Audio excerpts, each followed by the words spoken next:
Test Universe 3.0 comes with a new ribbon-based user interface that gives structure, flexibility, and a better overview to the working area. Managing views and creating customized layouts is much easier now. The new ribbon displays large recognizable icons that show all the functions of the test module. If you are working with small displays, use the Expand Minimize button to collapse the ribbon in order to create a larger working area. The Quick Access toolbar is located in the title bar of the application window and exposes a set of commands that are selected by the user. The customizable drop-down menu contains the available set of default Quick Access toolbar commands. Just choose the ones to be displayed in the toolbar. The test object hardware configuration and test operation settings are contained in the Home tab. Start, stop, pause, or clear your results by clicking on the corresponding ribbon button. You can also use F5 to start and F6 to stop the test. Point to the icons with the mouse to check the corresponding shortcut keys that execute a specific function or command. The View tab has been specifically designed to easily manage the views and customize the layout of the test modules. A default layout has been provided as a starting point, where you have the opportunity to drag, dock, merge, or split the different views to suit your needs. Window arrangements can be modified by dragging the splitter bar to resize the windows. Automatic rescaling provides optimum use of the working area. The layout is also automatically scaled when resizing the main application window.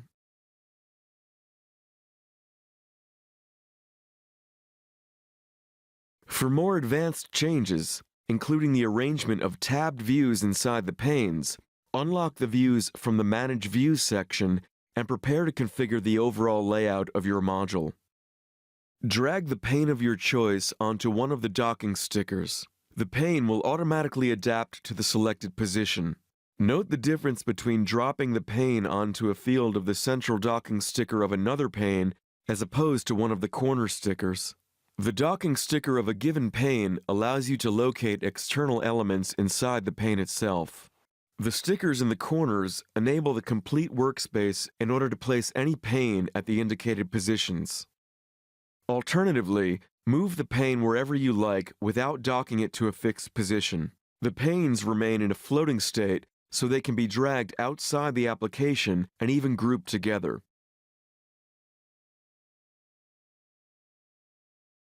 Each pane can be composed of more than one view. For instance, the right pane in the default layout comprises the phaser view, impedance view, and report view.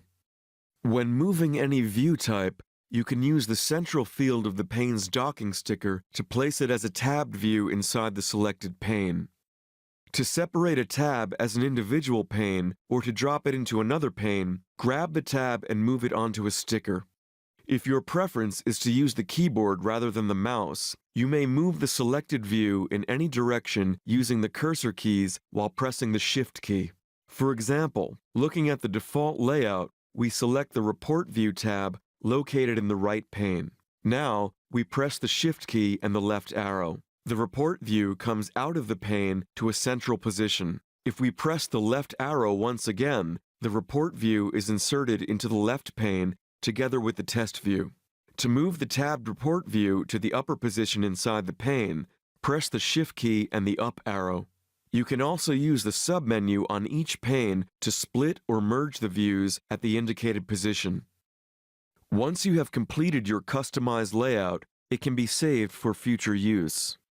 To do so, expand the Apply submenu and click on the Save As option to make it available at any time. It is then possible to save multiple layouts, and each of them can be used for different purposes. For example, we can use this last layout for analyzing the test results and another one for setting up the module.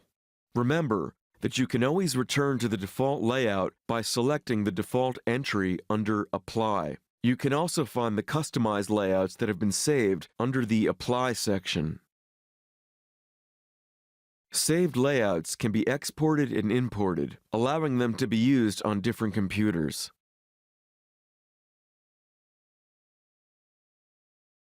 keep in mind that the last layout before closing a given module will be automatically saved and used as the starting layout when the module is reopened. Although the test modules share a common interface, the number of tabs and icons included in the ribbon can vary depending on each specific module. However, the Home and View tabs are common parts. Check out the specific video tutorials to see all the possibilities that the modules may have to offer you. Omicron offers a variety of CMC types depending on your application needs. Our devices differ, for example, in their output power, accuracy, and number of analog outputs. The CMC 356 can be taken as a general example for the CMC connections. The front panel integrates voltage and current generators that may vary depending on the CMC model. The generator combination socket routes three-phase voltages and currents to a single cable for easy wiring. An auxiliary DC source is available to supply power to test objects. 10 binary inputs are also available to measure and assess the response of protection devices, with 4 binary outputs being available to feedback information to the device under test. The rear panel of the CMC includes a USB and Ethernet ports for connection to the PC. The Ethernet ports provide the basis for the processing of substation protocols according to the IEC 61850 standard. The Associate button establishes a connection between the CMC and the controlling PC. Additionally, the external interface permits easy connectivity for meter testing, allows for GPS iRig-B synchronization, and holds 4 additional bounce-free binary outputs. Low-level outputs are included to control external devices like amplifiers. There are different options for controlling the CMC test sets. The Test Universe is a powerful test software suite that comprises several modules, including general-purpose and dedicated modules for specific protection functions and applications. All of them are standalone modules, meaning they can run autonomously. However, the test modules can also be embedded into an Omicron Control Center document, which allows users to create multifunctional test documents. This makes it simple to test a variety of protection functions within the same document. For instance, the document can contain a variety of modules, like a quick CMC module for the wiring check, distance modules to check the trip times, or state sequencer modules to test the switch-on to fault protection function. The power of Omicron software comes with the XRIO technology, which stands for Extended Relay Interface by Omicron. This feature allows the user to customize and compute parameter definitions for use in multiple test modules. Settings such as pickup values can be used as reference for calculations to automatically adapt input parameters to achieve automation within a testing program. These calculations can be as simple or as complex as the user desires. You can create a special custom block defining any parameter name, unit, value, or formula exactly as you know them from the test object. This way, you can import your test object parameters using a filter and link them to the test module input fields. We call this an XRIO converter. Because of the complexity of some protection devices, the task of designing an automated test file can be very difficult. Fortunately, Omicron can support all CMC users with its library of relay-specific test templates. The PTL, Protection Testing Library. Any customer can benefit from the PTL items that are freely available from the customer area on our website or from your installation DVD. PTL templates are completely open. Therefore, users can adapt a template to exactly match their needs. For special applications, the programming interface CM Engine allows users of CMC test sets to write their own programs. The programs can be created in common programming languages such as C++, Visual Basic, or LabVIEW to effectively interact with the functions of the Omicron test sets. As an alternative to using the PC for controlling the CMC, The CM control can also be used. The CM control is a front panel attachment equipped with an intuitive touchscreen user interface. This attachment is the ideal solution for portability and quick verification of test objects. The CM control can also be detached from the CMC and used as a handheld control device, or secured to the metal surface of the switchgear panel with powerful magnets contained within the CM control casing. Take control of the CMC with your Android-operated tablet. Visit the Google Play Store and download our latest application called the CM Control P app. The same test functions of the CM Control are permitted between the tablet and the CMC utilizing a wireless connection. This collection of video tutorials will focus on the Test Universe modules, beginning with the start page and then going deeper into its different features and applications. But first, an essential rule to keep in mind before attempting to start any test. This will make the life of a test engineer less challenging with regards to creating test files. Allow us to redefine the traditional electrical formula known as Ohm's law. We shall tweak this formula to describe it as Ohm's law according to Omicron. Ohm now represents test object, hardware configuration, and test module. The test object contains the information of the device under test. The inputs, outputs, and other specific signals are defined in the hardware configuration. Finally, operating the test module is when you perform the test. All this information must be completed before you conduct your test. We hope this mnemonic rule helps you remember how testing with the test universe should be conducted.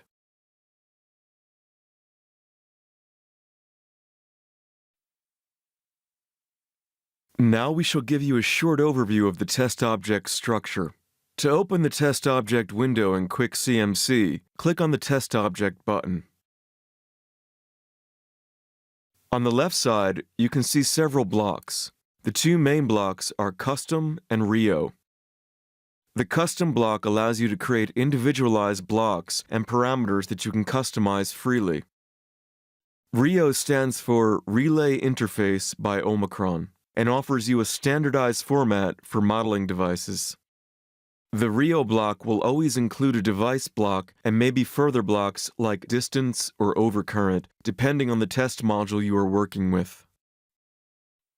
The device block contains general information about the protection device, such as name, type, manufacturer, and a number of preset general parameters, such as nominal values, residual factors, or limits. In summary, it identifies the test object. Double-click on Device Block.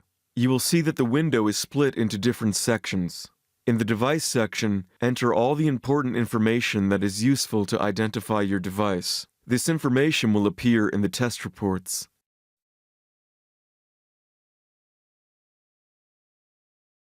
Describe the location of the device in the substation and base sections.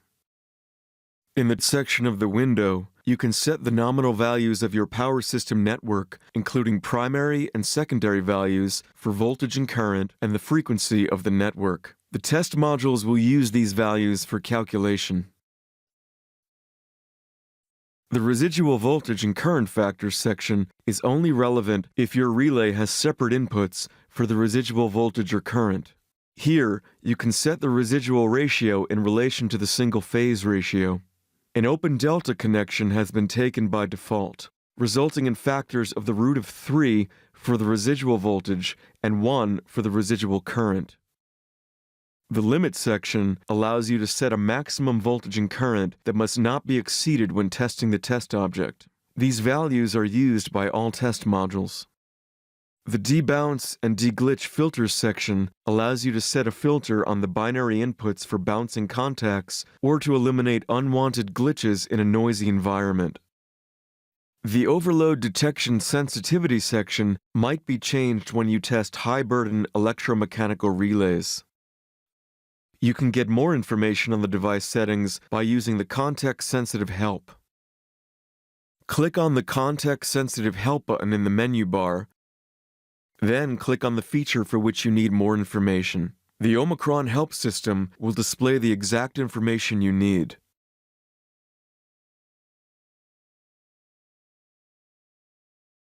Finally, the File menu contains the export and import commands.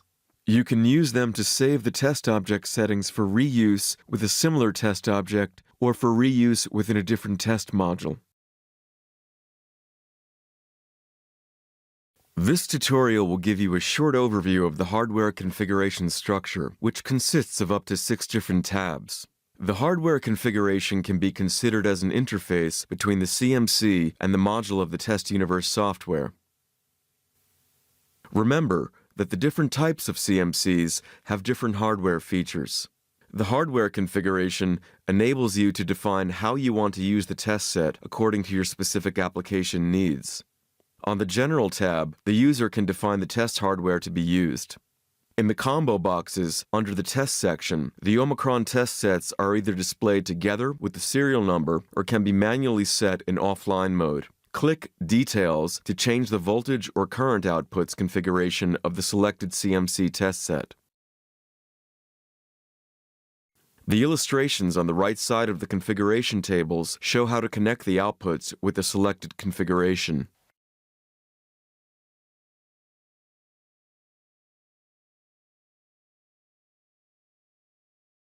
The second section allows the selection of additional amplifiers, low-level outputs, or sensor simulations.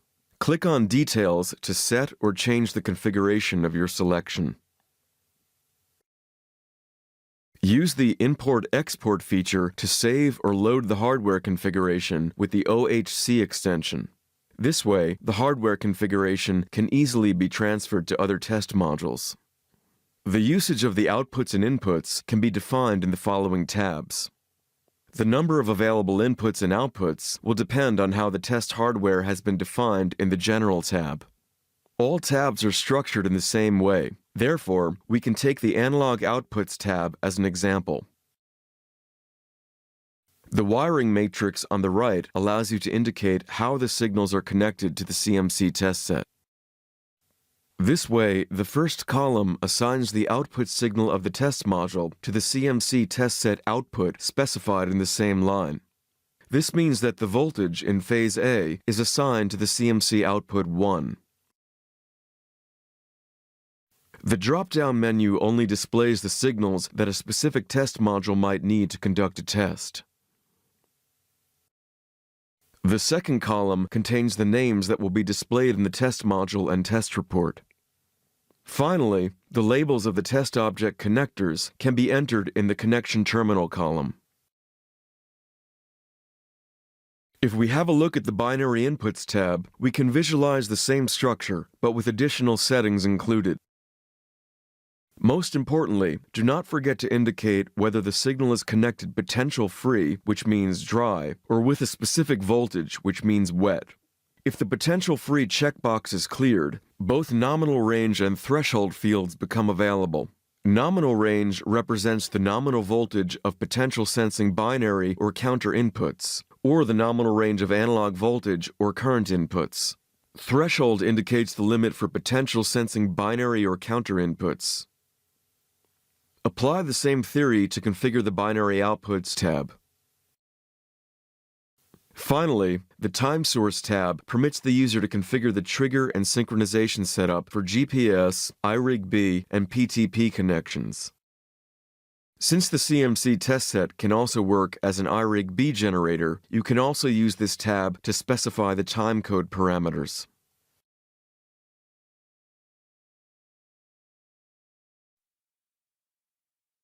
Quick CMC allows you to manually conduct different tests without having to pre-configure an automatic test plan. It is the ideal starting point for new users of the Test Universe software. Quick CMC is easy to use, powerful, and at the same time allows the user flexibility to test a wide range of devices, including overcurrent, differential, and distance relays. It can also be applied to testing transducers and meters. Quick CMC can be seen as a virtual front panel control. Voltage and current outputs can be defined statically in magnitude, phase, and frequency, which, for example, is good for testing overcurrent trip times.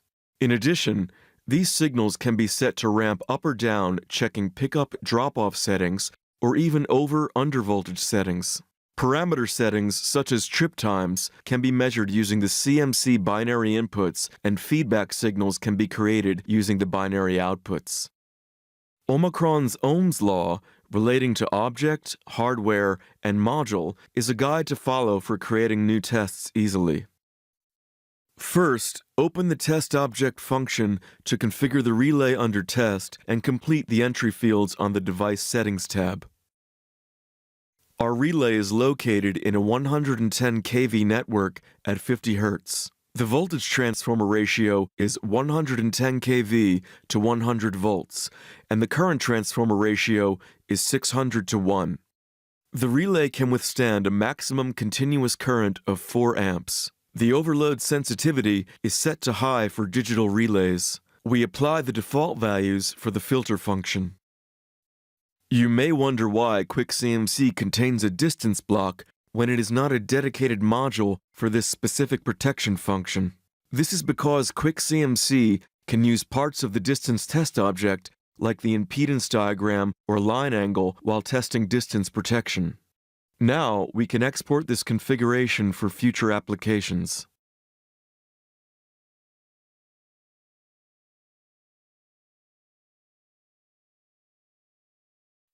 The second step to the Ohm's Law guide is the hardware configuration, where you define the hardware inputs and outputs you want to use for testing.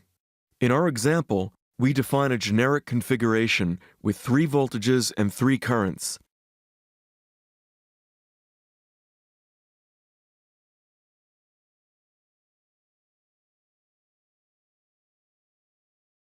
We will assign the start and trip contacts to binary inputs 1 and 2.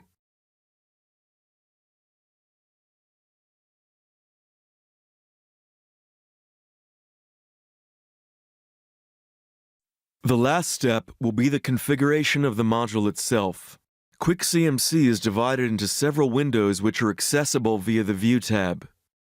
In the Test view, specify all required test parameters. It is also split into different sections. The Analog Outputs drop-down menu offers a variety of fault modes to choose from. The default option is the direct mode, as it is the most common and simplest way to test with QuickCMC. Using direct mode, you can control the voltage and current generators by setting the amplitude, phase, and frequency of each generator. Define the settings by clicking on the field you want to edit and enter the desired value. On right-clicking the mouse, you can choose from a range of commonly used values from the context menu. This allows for a fast and convenient configuration of your tests. A typical application is to perform a wiring check by injecting some values of voltage and current using the direct mode. By observing these values on your relay's display, you can effectively check that the wiring has been connected correctly. The test view also includes a phasor diagram that displays the values entered in the analog outputs table. However, you can also set the values here by dragging the vectors. The binary outputs are activated by selecting the corresponding checkbox. To activate any of the 8 binary outputs, they must have been previously enabled in the hardware configuration.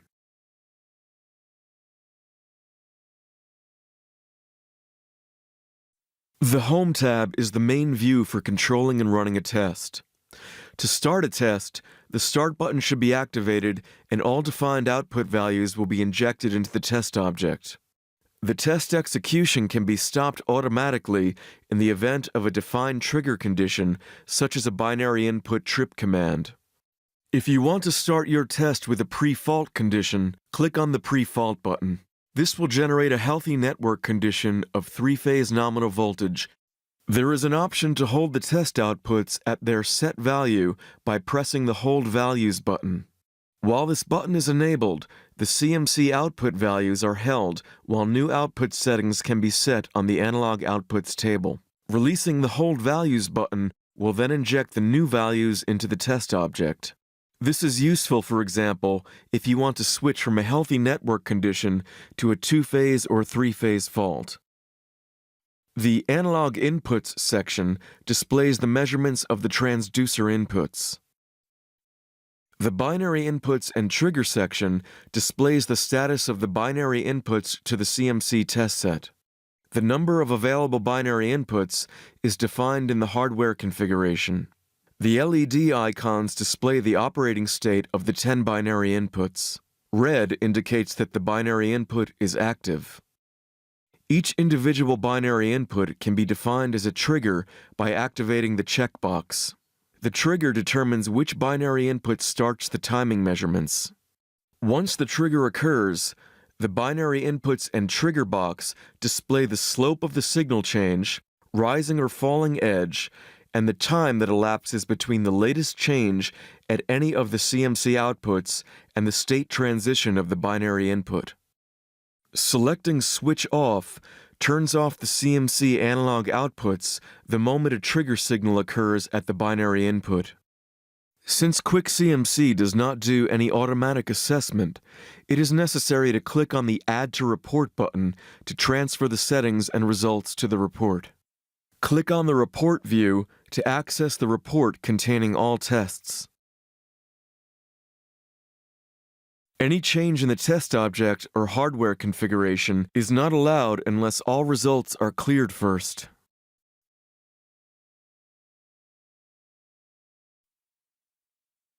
As explained in the first clip, there are various set modes available to output the voltages and currents in Quick CMC. For example, symmetrical components or powers. The phasor view is very useful if you are not working in the direct mode, but in one of the other set modes. The main function of this window is to show the actual outputs of the CMC generators. Having the phasor view activated and set to the Output Values mode is therefore strongly recommended.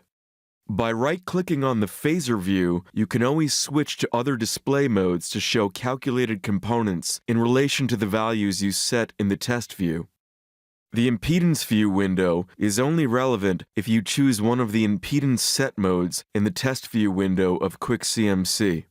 In this case, the impedance view shows you the fault impedance that you have set in the analog outputs table, but you can also set the values by clicking on the impedance plane. The characteristic shown in the impedance plane is taken from the data set in the test object. The step and ramp functionality in Test View lets you increase a certain quantity to perform basic pickup, drop-off, or trip time testing of all protection functions. Depending on the selected set mode, you can ramp relevant quantities including voltages, currents, powers, and impedances. Use the signal and quantity drop-down menus to set the combination of your choice. The selected output quantity can be ramped in two ways, manually or using the Auto Step option. To ramp manually, you can either use the up-down button or the mouse wheel to increase or decrease the output values by the defined step size.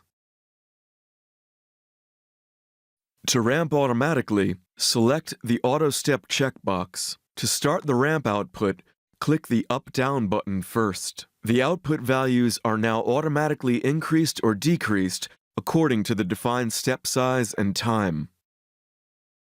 Note that the signal step time cannot change more quickly than 100 milliseconds from one step value to another. The ramp will stop when the trigger condition is met or when the up-down buttons are clicked again.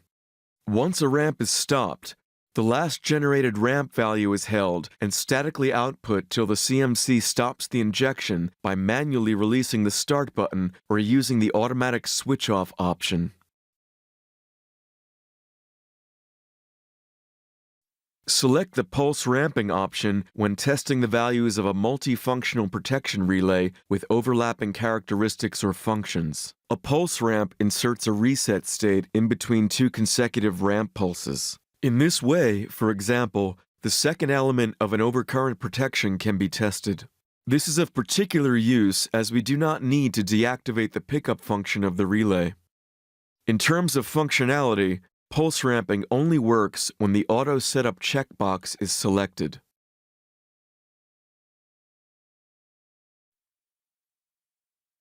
This video tutorial will teach you how to use the ramping module of Test Universe.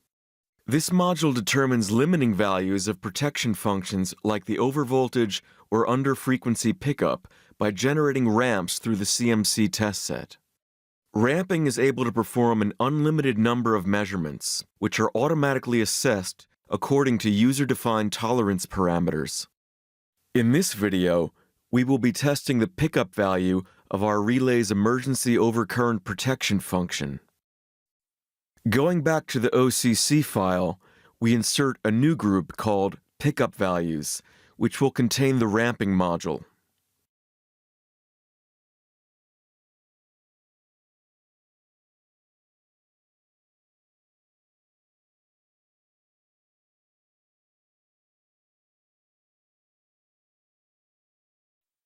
To make the procedure easy to understand, we will support our explanation with the following figure, which includes all the parameters required to perform the test.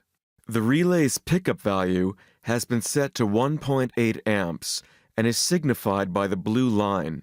According to the relay's manual, the pickup value has a tolerance of 3%, determining both upper and lower limits that are represented by green lines in the figure. The goal of this test is to check that the pickup value is contained within the tolerance band. Now it is time to define the start and end values of the ramp. This way, you are free to choose any value as long as you ensure that the ramp will cross the entire tolerance band. However, just to give you an easy rule to follow, our advice is to start at 0.8 times and end at 1.2 times the nominal value. The calculated values are 1.44 amps and 2.16 amps. That said, we can proceed to complete the fields with these values. But before going any further, we have to check our test object and local hardware configurations according to Omicron's Ohm's law. Regarding the test object, there is no need to make any change. For this specific test, we just activate 3 currents and the start contact in the local hardware configuration. No binary outputs are required.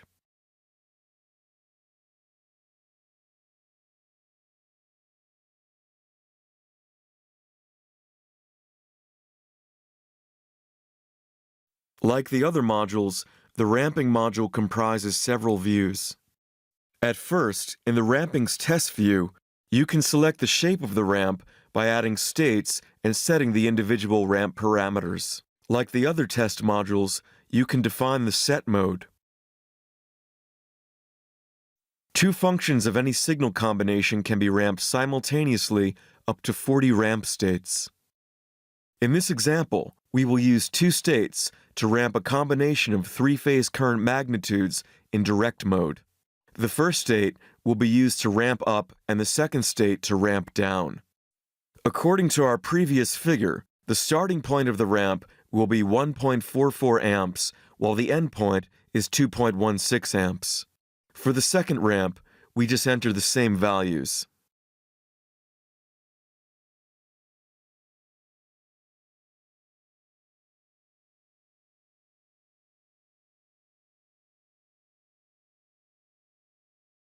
The steps are defined by the time and delta magnitudes. The amplitude of delta is a compromise between accuracy and test time. The bigger it is, the less accurate and shorter the test time. If you choose a value bigger than the tolerance band, the resulting measurement will be of no use. As a reference, we recommend that you take the tolerance divided by 4 as delta magnitude. That is, 3% of 1.8 amps divided by 4, which makes 14 milliamps.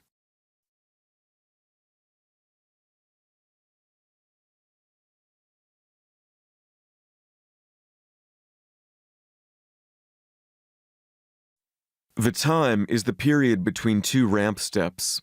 This duration must be longer than the operating time of the relay. Since the pickup is estimated by the relay's manual to be 30 milliseconds, the step time has to be greater than this value. Therefore, 100 milliseconds will suffice. We apply the same settings for the second ramp. Out of these values, The number of steps and the total amount of time for the test is calculated automatically. The total number of steps indicated here is the maximum number assuming that the ramp is not stopped by a trigger condition, and as a result, it reaches the end value. The total time represents the number of steps multiplied by the step time. The stop condition displays the ramp state's trigger condition. This condition is set in the detail view. The detail view window has 3 separate tabs. In the first tab, called Analog Outputs, you can set the static values of the non-ramped analog CMC outputs. This is why the ramped values are grayed out, as seen in the fields that contain the 3 current magnitudes. In this case, only the phase and frequency components can be modified.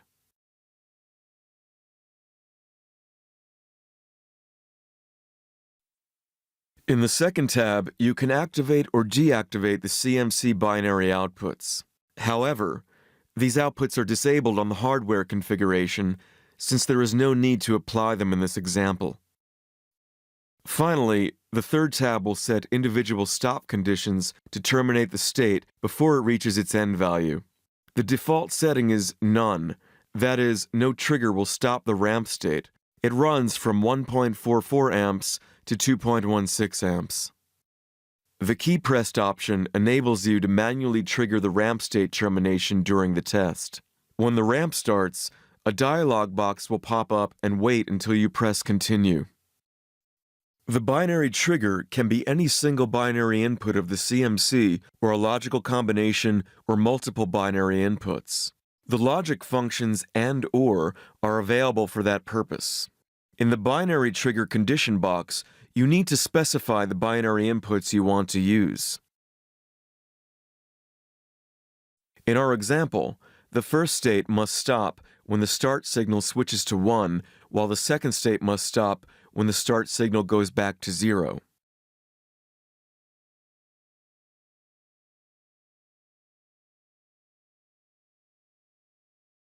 Note that the detail view needs to be configured for each state.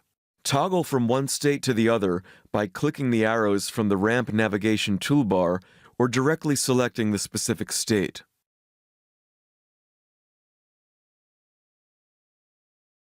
Once the ramp parameters are set, it is possible to specify measurement conditions for automatic assessments. Also, ramp calculated assessments are available.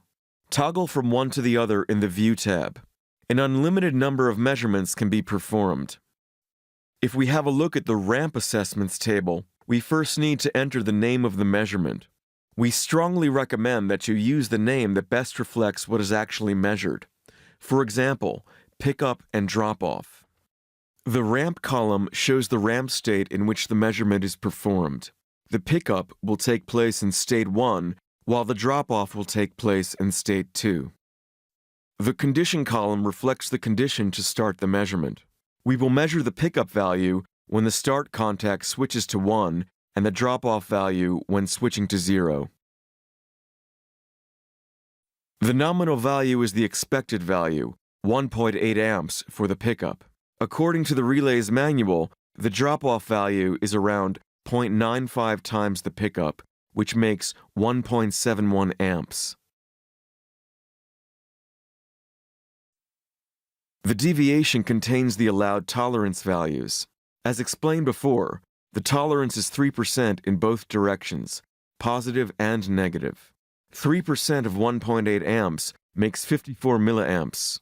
We can keep the same value for the drop-off deviation.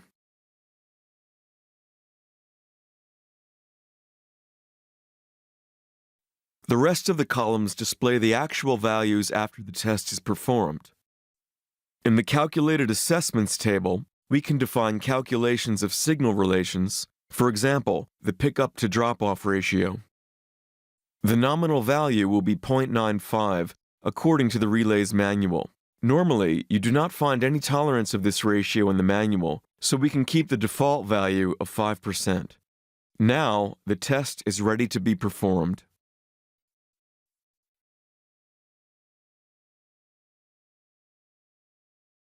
Finally, all parameters have been set, and we are ready to do the practical test.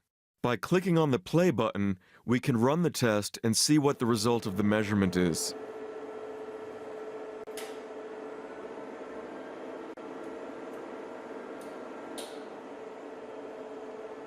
Now, we see the relay picked up and dropped off within the allowed deviation. It is therefore assessed with a green cross. The actual drop-off ratio has also been assessed as passed. After running the test, we can also have a look at the signal view that shows the ramp states with the recorded binary inputs. We can see the ramp starts at 1.44 amps and stops when the relay picks up.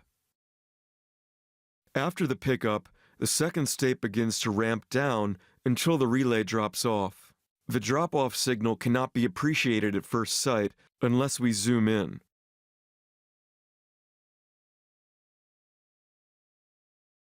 Go back to the normal view by optimizing it. Always have a look at this view to check the shape of the ramp and the recorded binary inputs. This is the best way to ensure that the test has been performed correctly. This tutorial will show how to test the high set of an overcurrent relay with two elements. The pulse ramping module has been specifically designed to test the pickup value of protection relays with more than one element. Pulse ramping means that the current is not increased continuously, but in a sequence of short pulses, to prevent the first element from tripping. As shown in this figure, the first element trips at 1.8 amps with a delay time of 500 milliseconds. The second element trips at 6 amps with a delay time of 100 milliseconds.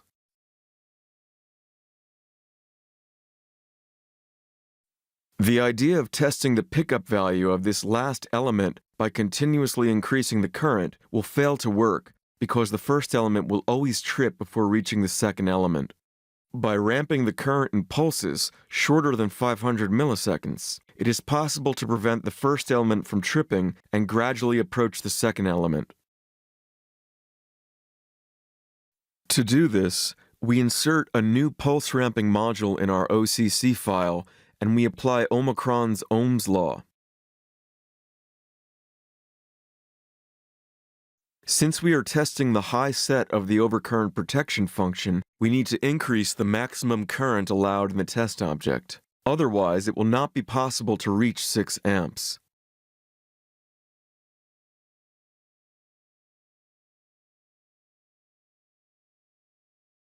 Regarding the hardware configuration, we activate 3 currents and the trip contact. It is not possible to use the pickup contact because this signal will be active at any time after reaching the first element. None of the other signals are needed.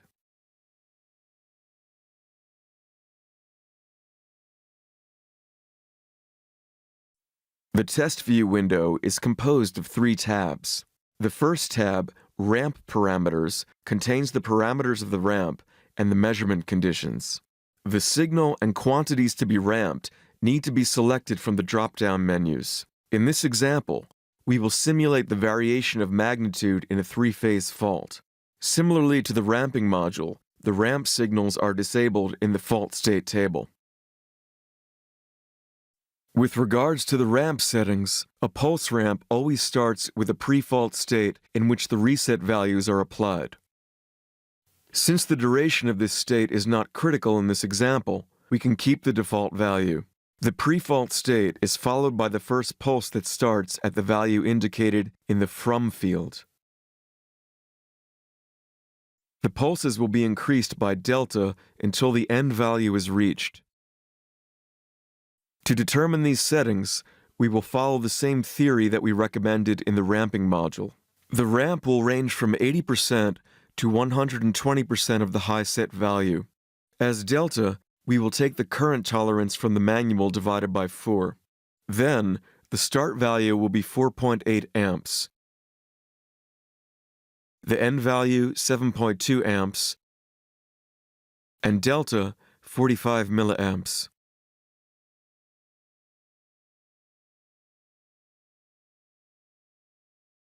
The rest of the parameters to be output during the pulses can be defined in the fault state table. Balanced angles and a frequency of 50 Hz are set. The fault state must be shorter than the trip time of the first element, but it must last longer than the trip time of the element you want to test. Therefore, it has to be a middle ground between 100 and 500 milliseconds. Let's say, for example, 300 milliseconds.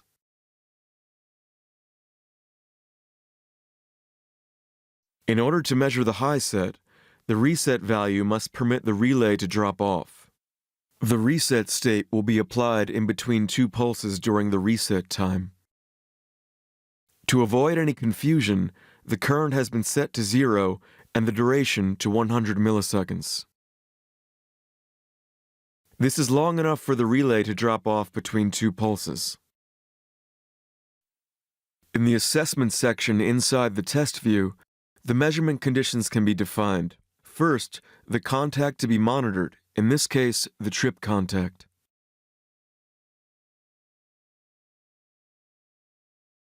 Then, the nominal value and tolerances.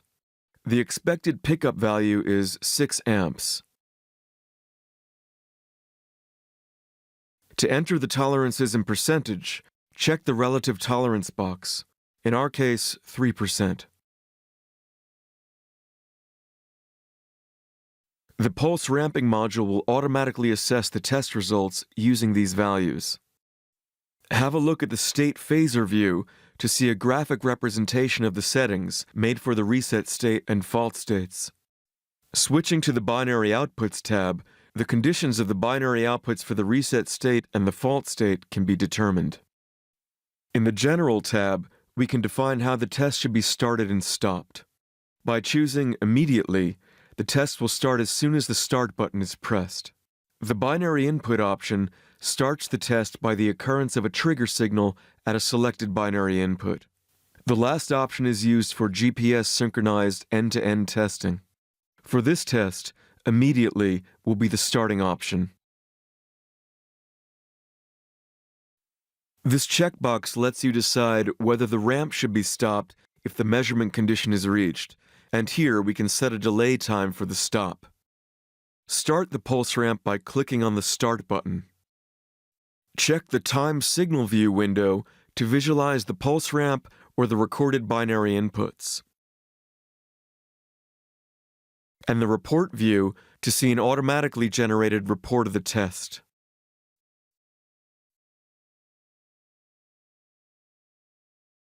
The State Sequencer module has been designed to provide a flexible automated tool for testing.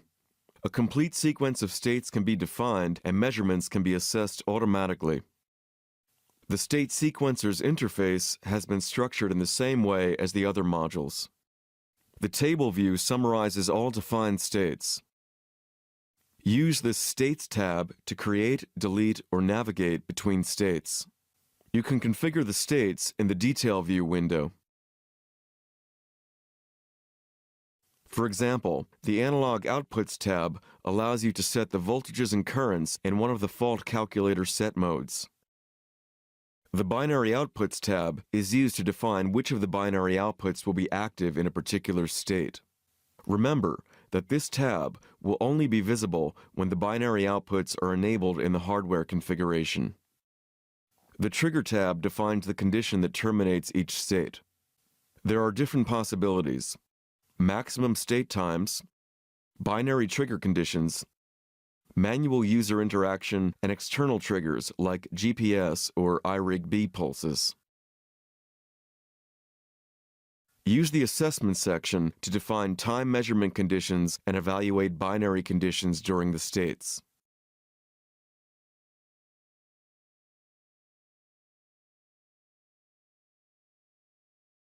After this introduction, we are ready to build an application example with State Sequencer. For example, we can test the first element of our relay's emergency overcurrent protection function, which is set to 1.8 amps with a time delay of 500 milliseconds.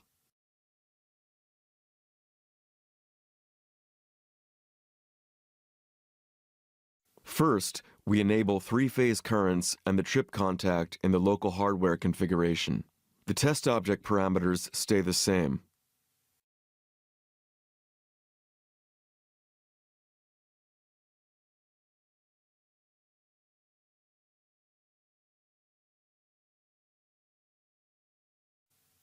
The goal is to simulate two fault events just before and just after the boundary of the first element to measure the relay's reaction. It is advisable to draw a workflow containing the states and trigger conditions to be implemented in State Sequencer.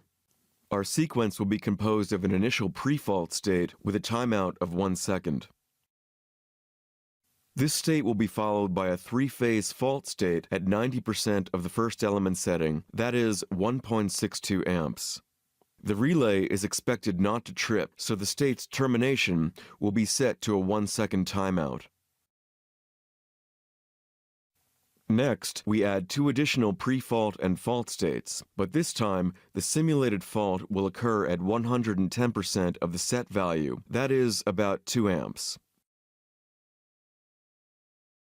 The termination of the fault 2 state will be a combination of a binary trigger and a timeout. This means that the next stage will begin as soon as one of these two conditions, whatever occurs first, is fulfilled. This way, we force the module to move on to the next state in case the relay doesn't trip. Finally, we add a post-fault state with no current to finish the sequence. The timeout is set to 1 second. Now, we use the States tab to add 5 states to the table view.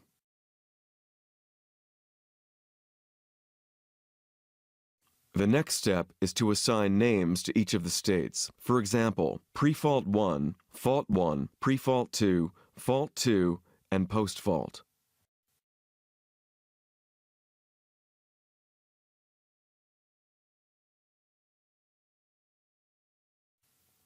Going to the detail view, we enter the output values and define the trigger conditions for each state.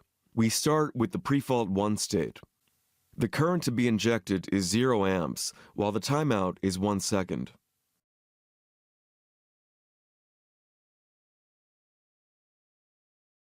The fault 1 state consists of a three-phase fault with a magnitude of 1.62 amps.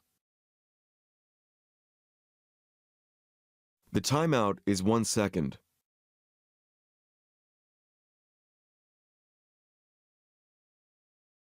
In order not to bore you, we will complete the remaining sequence of states by following the same procedure.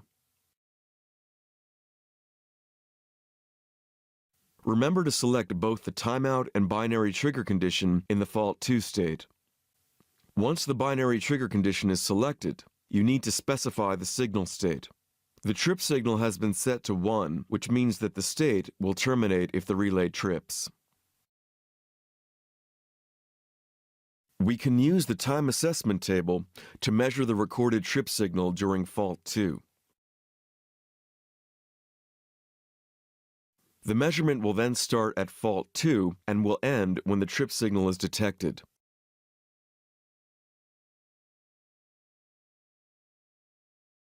Since more than one trip may eventually occur during the sequence, the Ignore Before option allows the user to narrow the search by ignoring any event before the state indicated.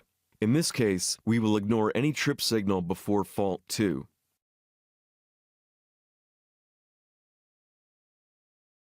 The nominal value is 500 milliseconds with a tolerance of 40 milliseconds.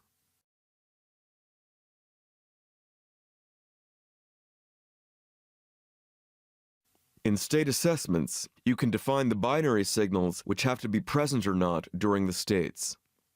The tolerances define the time range after the beginning of a state during which the signals are permitted to deviate from the defined conditions.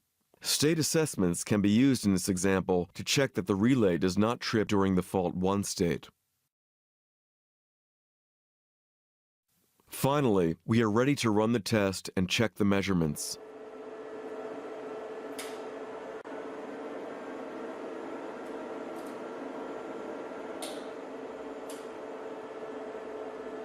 The green crosses indicate that the trip time fulfills the tolerance requirements and that no trip occurred during the fault 1 state. Don't forget to check the Time Signal View window to have a graphic overview of the sequence and the recorded signals. Here, we can confirm that the relay tripped because of the fault generated during the fault 2 state.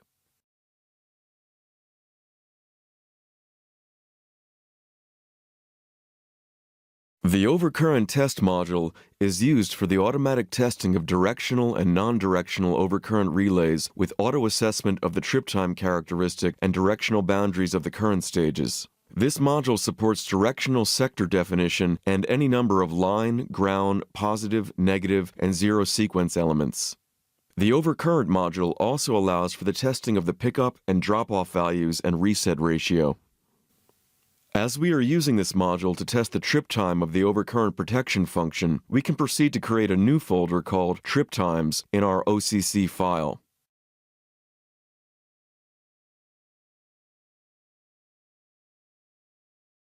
After inserting the module in the folder, we first need to check the test object according to Omicron's Ohm's law.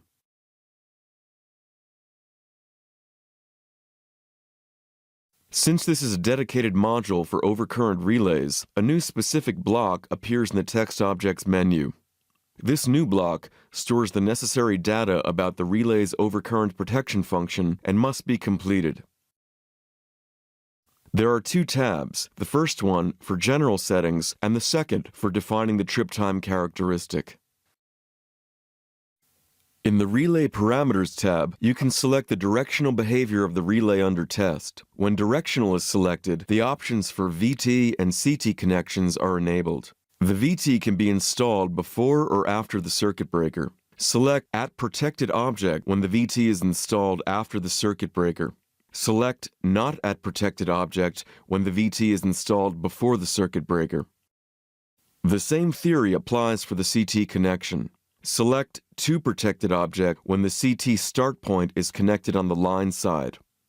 This means that the currents generated by the CMC test set are in phase with the currents that the primary network would have. Select From Protected Object when the CT start point is connected in the busbar side. In this case, the currents generated by the CMC have a 180-degree phase shift compared to the currents that the primary network would have. Enter the current and time tolerances according to the relay's manual. These tolerances can be defined as either absolute or relative values. Relative is a percentage of the setting value. Absolute is a constant value that is defined as a multiple of the reference current. The reference current is linked to the nominal current by default. The Elements tab is used to define the tripping elements of the relay.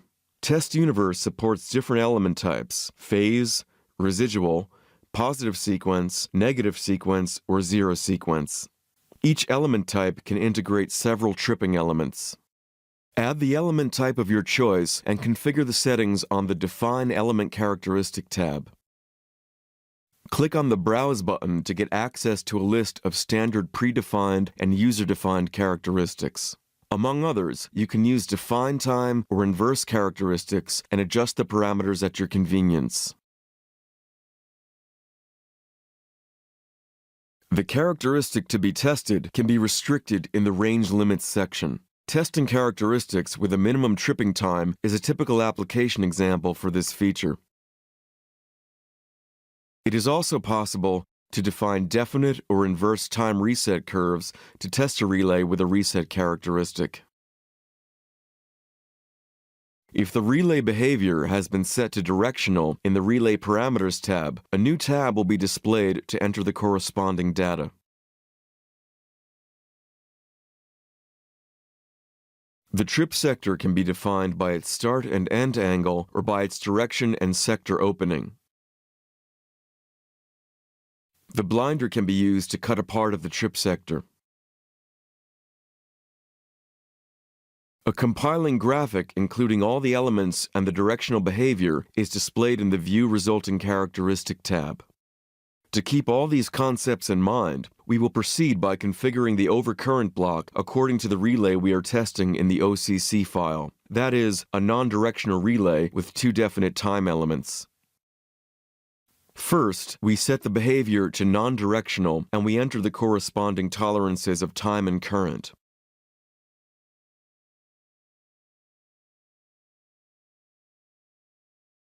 In the second tab, we choose a phase element type from the drop-down menu and we add 2 elements. Then, we browse and search for definite time characteristics. The values for the pickup and trip time can be entered for each element. The first element trips at 1.8 amps with a time delay of 500 milliseconds. The second element trips at 6 amps with a time delay of 100 milliseconds. No range limits or reset characteristics are specified. Finally, we check if the data we have entered matches the resulting characteristic.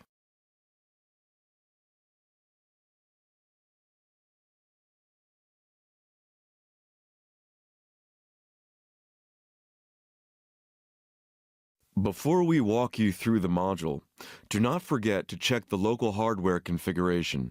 Since we will measure the trip times of the overcurrent protection function, the currents in all 3 phases and the trip signal will be enabled for this test.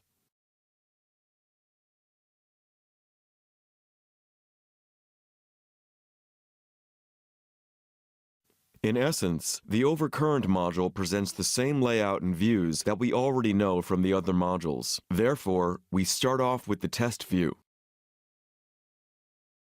Since no binary outputs are used in this example, we can jump directly to the Trigger tab. Test Universe needs to have a time reference and a trigger condition to do the assessments. The trip time can either be measured from the fault inception to the trip signal or from the start signal to the trip signal. The table in the trip condition section displays all the CMC inputs that are routed in the hardware configuration.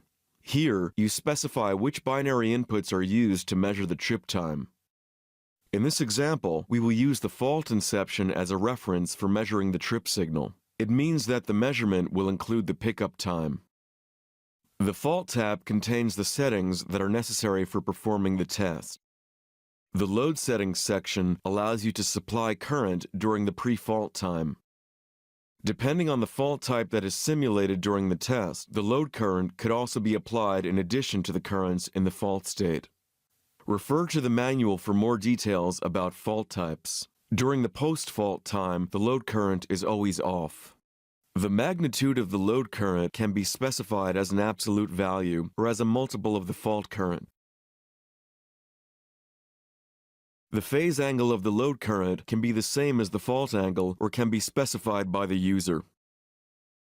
Use this decaying DC option to avoid magnitude jumps on the transition from the pre-fault state to the fault state if the load and fault angles have been set to different values. There are 2 ways to set the maximum time for the test point when no tripping is detected. Absolute and relative. The absolute time is a constant and independent value. The relative time is a percentage of the maximum trip time, which can be obtained from the tripping characteristic and the time tolerances. Test Universe always uses the smaller of these 2 time values. For the sake of simplicity, no load current will be injected in this example. The absolute maximum time can be set to a reasonable value, let's say 5 seconds. The relative maximum time can be kept to the default value of 100%. In the voltage settings section, you can apply a specific voltage to the faulty phase during the fault state. Since the voltage is essential for determining the fault direction, this option is selected automatically when testing directional relays. For testing non-directional relays, you can clear this box to disable this option. Now that the settings are already entered, it is time to define the test points for the characteristic test. This is done in the second tab called Characteristic Test. First, choose the fault type and enter the magnitude and angle of the fault currents. It is possible to enter the magnitude with absolute values or relative to the pickup current of an element. If the test point is set relative to an overcurrent element, the magnitude will adapt to the changes of the pickup value of the respective overcurrent element in the test object. Note that the angle can also be modified when testing with voltage output. Now, click Add to add the selected test point to the test point list. We strongly recommend that the characteristic is tested by approaching the boundaries of the tolerances. These are the more critical points of the characteristic. This way, a total of 4 points can be added at 90% and 110% of each pickup value for a phase-to-ground fault.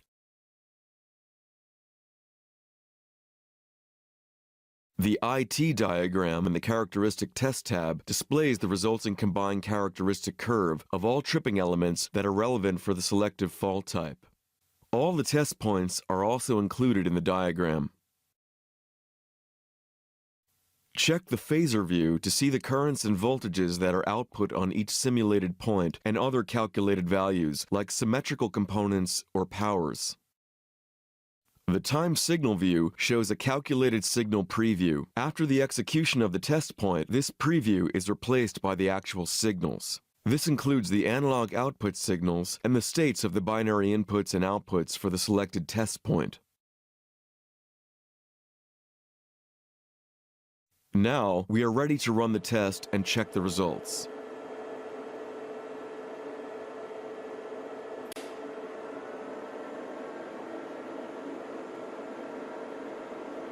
The overcurrent module will check if the measured time falls within the minimum and maximum times according to the test object's tolerances. When the condition is fulfilled and the test points are assessed as passed, we can see that the green crosses are displayed in the table and in the IT diagram. Finally, we can have a look at the time signal view to check the trip signal for each test point.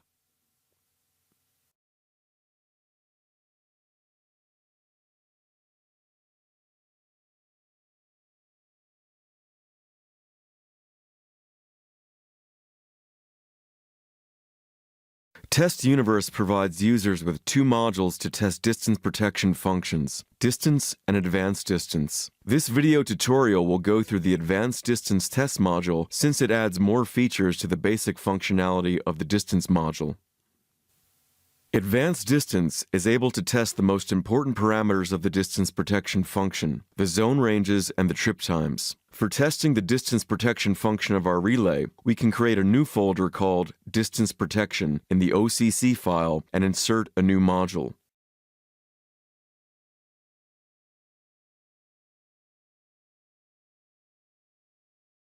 Following Omicron's Ohm's law, we need to enter the required data in the test object with special attention to the specific block for distance protection.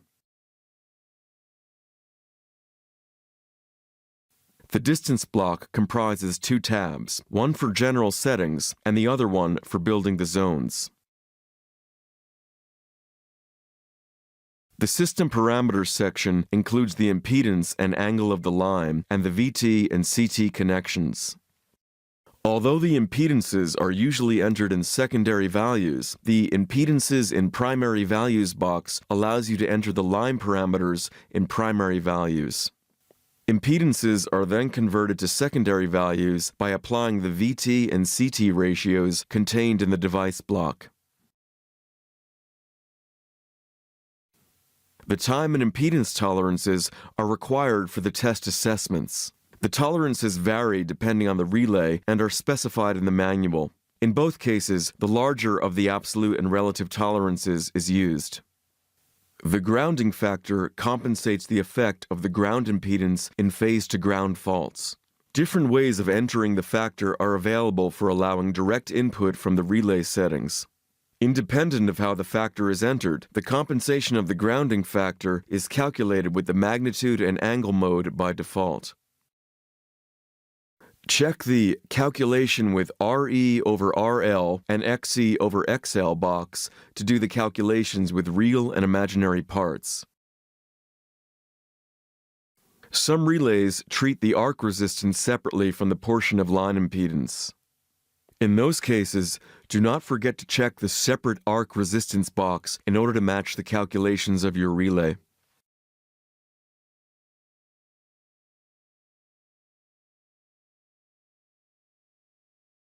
Now, we assume that our relay is located in this network. Relays normally divide the protected area in different zones, which are associated with increasing trip times. The first zone has the fastest trip time, and the remaining zones are used as a backup for other relays in the network. That said, the length and angle of the protected line is 7.84 ohms and 64 degrees. We can keep the default tolerances and both the CT start point and PT connected to the line side. The relay uses the RE over RL and XE over XL calculation method for the grounding factor. The values for both ratios are 0.6.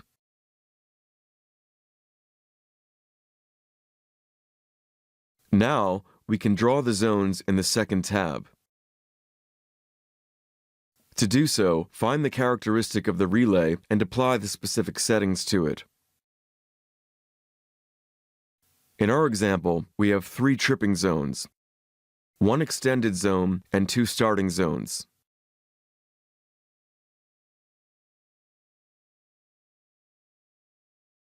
Add the first zone to the table and specify the type. Select tripping for a normal tripping zone, starting for a starting zone, and extended to define a zone which is only active under certain circumstances, such as an extended first zone.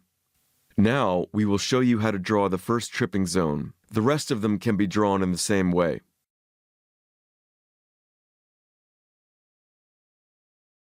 The first step is to define the number of lines in the characteristic, that is, 5 lines.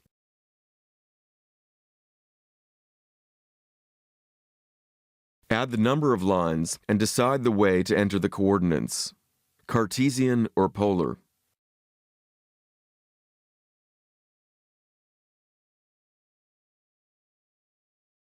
Each line needs 1 point and 1 angle to be delimited. Because the zones are defined in the relay in terms of the intersection with the real and imaginary axes, it will be easier to use Cartesian coordinates.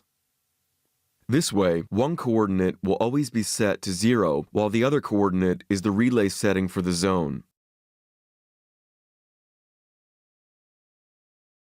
The next step is to define the line angle direction, clockwise or counterclockwise. We will use a counterclockwise direction for all lines.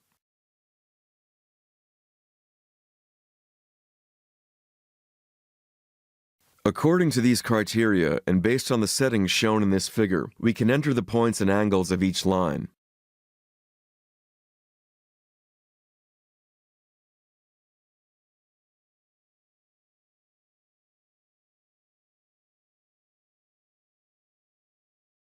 Please pay attention to how we define the lines in the following sequence.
Once Zone 1 has been created, it is necessary to assign a trip time to it. The Copy and Append option helps to save time when editing new zones with the same shape. Just copy, append, and adjust the coordinates of zones 2 and 3 and the extended zone.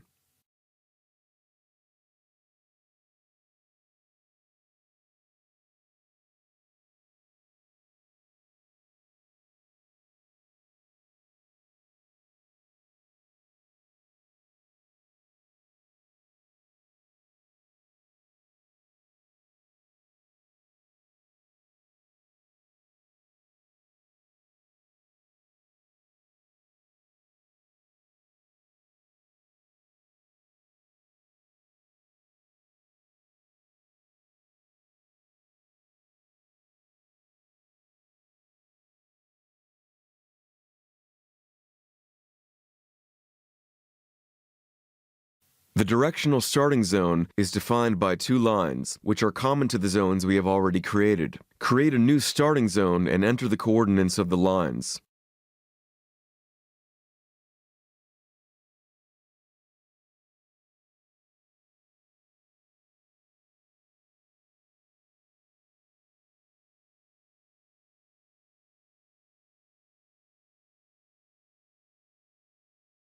Use the invert option to change the direction of any line if necessary.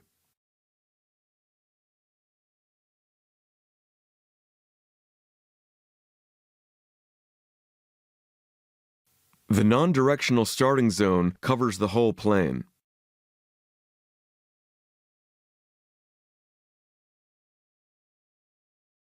Create a new starting zone without lines to define the whole plane as active.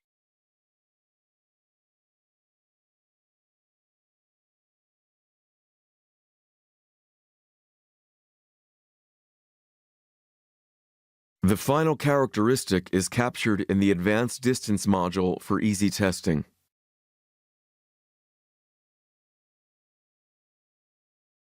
As we did with the rest of the modules, we are now checking the local hardware configuration prior to testing.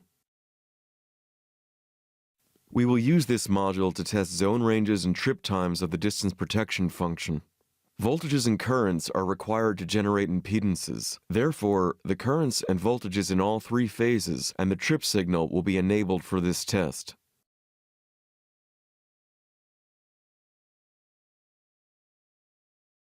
The Advanced Distance module comes with the same well-known views from other modules. The impedance plane captures and displays the zones defined in the test object. It is of particular relevance when it comes to performing the tests. Additionally, Advanced Distance includes the impedance time diagram, which displays the trip time of a relay as a function of the impedance in the real imaginary plane. The test view is composed of 5 tabs. The first 3 tabs, Shot, Check, and Search Tests, are different modes of testing. The last 2 tabs are part of the preparatory steps to ensure a successful test.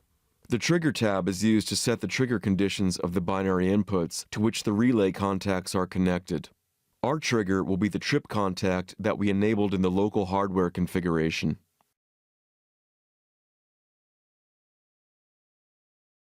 On the Settings tab, there are 3 simulation models available in the drop-down menu: Constant Test Current, Constant Test Voltage, and Constant Source Impedance.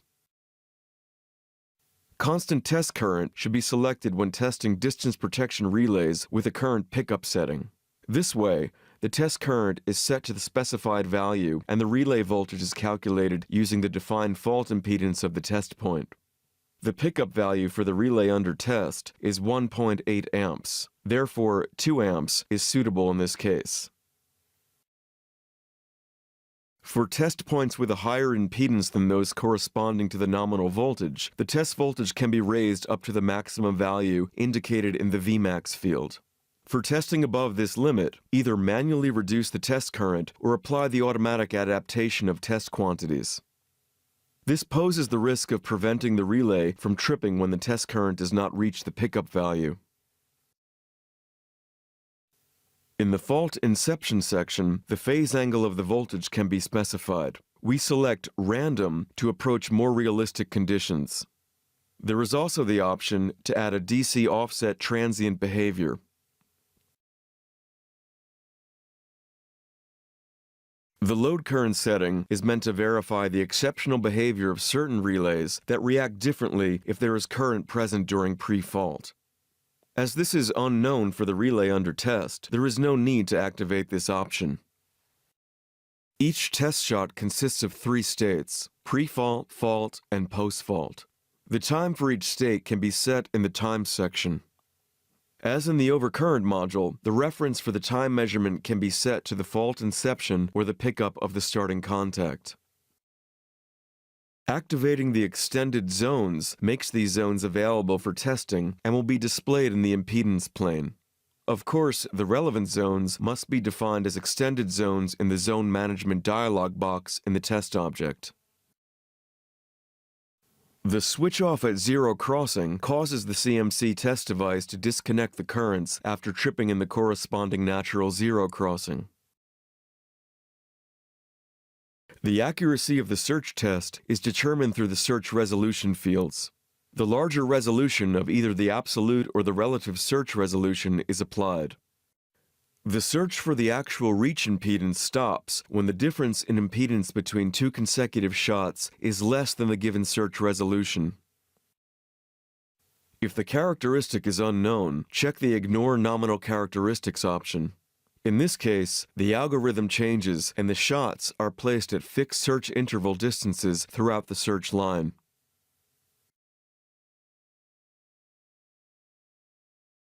The Advanced Distance module is able to perform 3 different tests. The voltages and currents to be injected are automatically calculated based on the module settings and test points.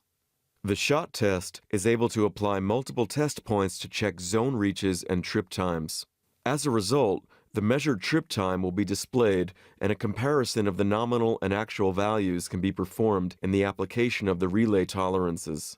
For example, we can check the trip times of each impedance zone for phase to ground faults. After choosing the fault type, there are 2 options available to add points to the table. You can either use the test point section to enter the coordinates in absolute values or relative to the nominal zone reaches, or right-click on the impedance plane to add a test point of your choice.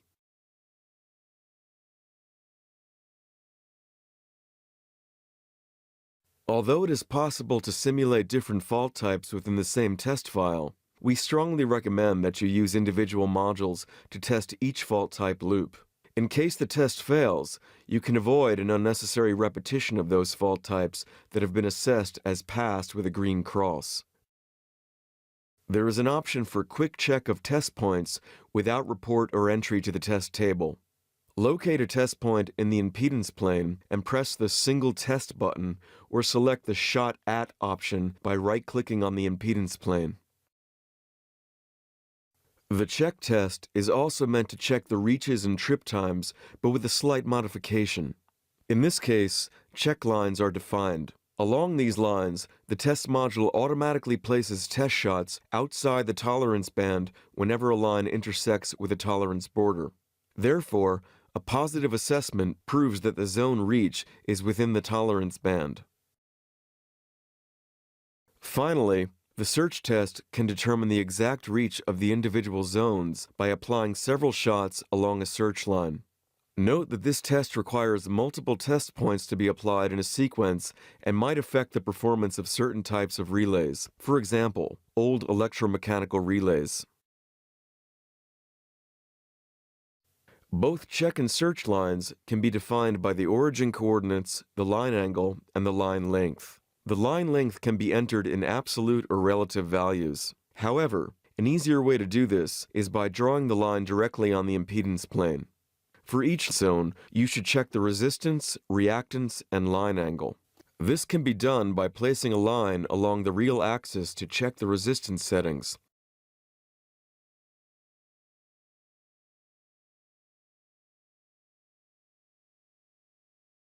One line at 90 degrees to check the reactance settings,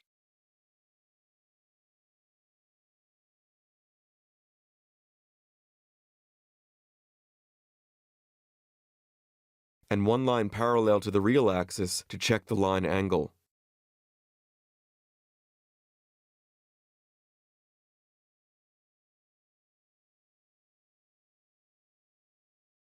It is also advisable to place one additional line along the line angle to check the operating area of the relay. In any case, try to avoid corners.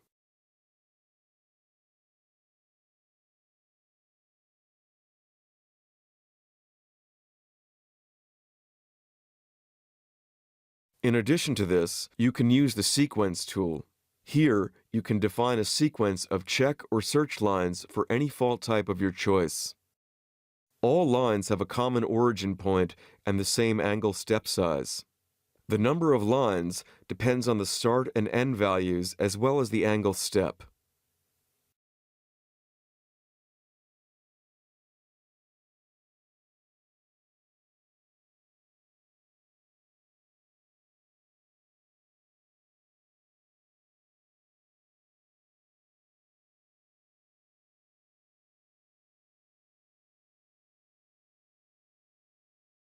Once the test entry fields have been successfully completed, we are ready to conduct the practical test. Use the Start Continue button to run the complete sequence of tests.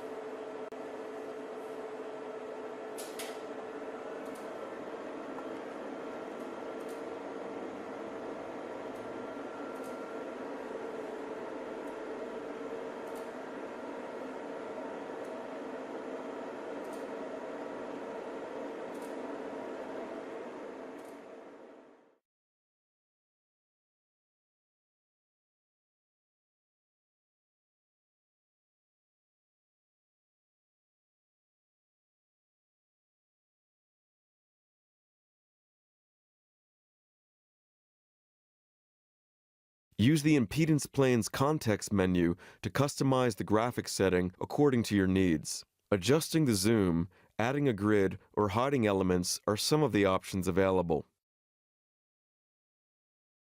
Do not forget to analyze the information contained in the table. The measured trip time in conjunction with the tolerance settings can be useful to identify any problem when the test fails.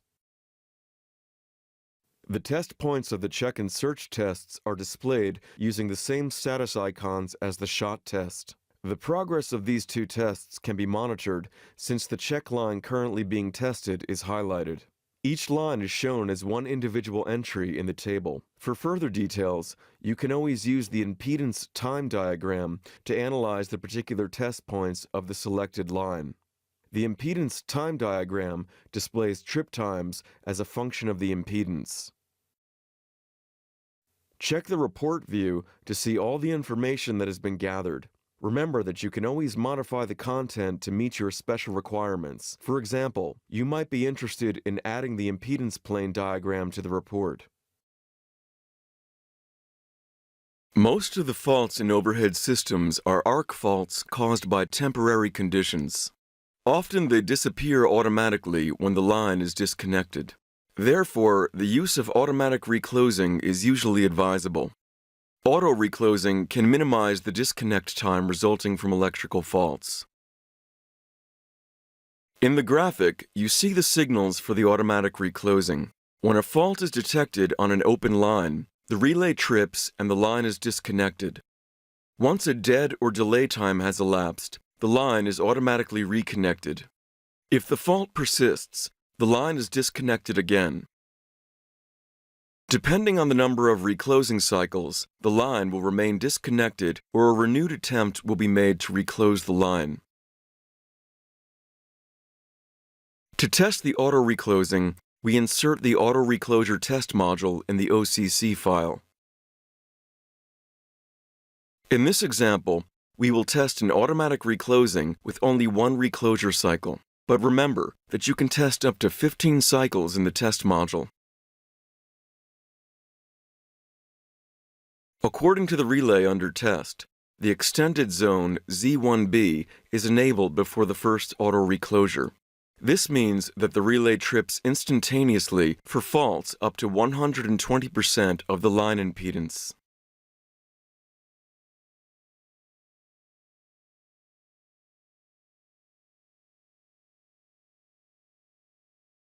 Now we start out with the local hardware configuration.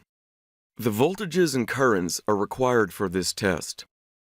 Additionally, we need the protection relay's trip command and the circuit breaker close command.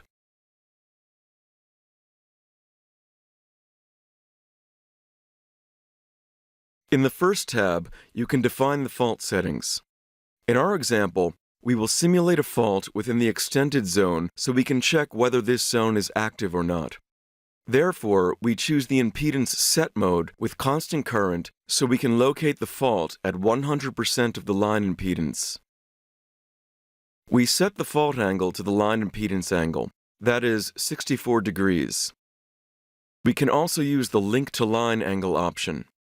If you change the line angle in the real block distance of the test object, the fault angle will adapt automatically. Remember that the test current must be above the pickup value of the distance protection function. Here you can define the duration of the pre-fault state. This is useful when the auto reclosure function presents a blocking time after the last circuit breaker close operation. Then, the pre-fault duration must be greater than this blocking time. With the time limits during test, you can specify the maximum period of time that the module will wait for a trip or a circuit breaker close command respectively. Keep in mind that the time in the circuit breaker close entry field has to be higher than the dead time set in the relay. Otherwise, the test will be stopped before the relay sends the close command. The next tabs are the unsuccessful sequence and the successful sequence. These two tests are connected. It is only necessary to configure the test in the unsuccessful sequence tab, and the information is then captured into the successful sequence tab. If you are not interested in performing any of these two tests, just clear the box to disable it. The drop-down menu in the first column presents a list of possible events to be measured. In our case, the first event will be the trip. Regarding the assess mode, we take the time option. This way, we can enter the nominal expected time and the tolerances specified in the manual for an automatic assessment of the results. It is also possible to simply record the signal or to check whether the signal is detected or not. The second event is the dead time, which is set to 500 milliseconds in our relay. An unsuccessful sequence implies that the fault is persistent, forcing the relay to trip again. In our relay, the zone 1B is deactivated after the auto-reclosing to ensure selectivity in the network. Consequently, a relay located at bus bar B is able to trip in the event of a fault beyond this location. For this reason, we expect our relay, which is located at bus bar A, to trip at the time of zone 2, that is, 400 milliseconds.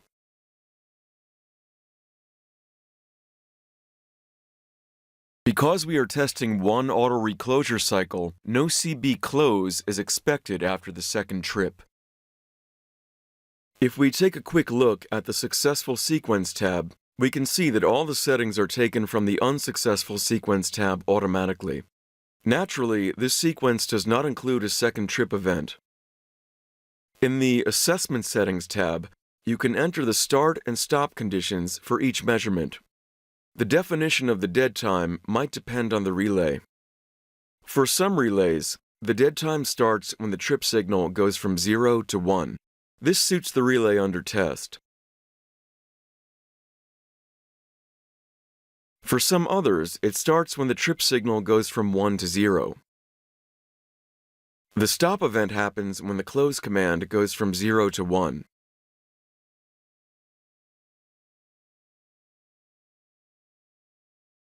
When the test is started, the module begins with the successful sequence and proceeds with the unsuccessful sequence next.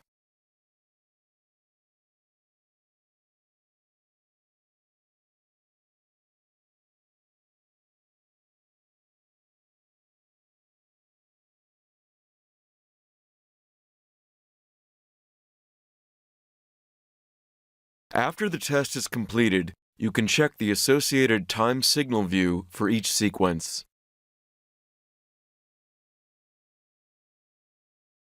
The following tutorials will teach you how to test a differential protection relay with the Advanced Differential Test modules. As an example, we will test a Siemens 7UT613 differential protection relay. In this tutorial, we will cover the test object and the global hardware configuration. You can test a differential protection device with the Differential Test module or the Advanced Differential Test modules. Since the Advanced Differential set offers more features, we will use these modules to test the differential protection device. For testing the Siemens differential relay, we will make use of a new OCC test document. The four Advanced Differential Test modules are diff configuration, diff operating characteristic, diff trip time characteristic, and diff harmonic restraint. We insert these four modules into the OCC document. According to Omicron's Ohm's law, we start with the test object. Fill out the entry fields in the Rio block device first. In our example, the protected object is a transformer. The CT ratio data is not relevant here since it has to be entered into the real block differential for all windings.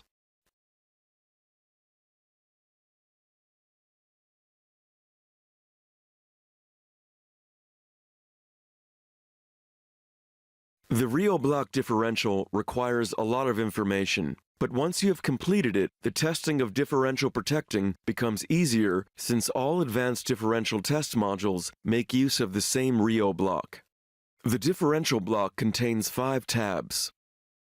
The first one is the protected object.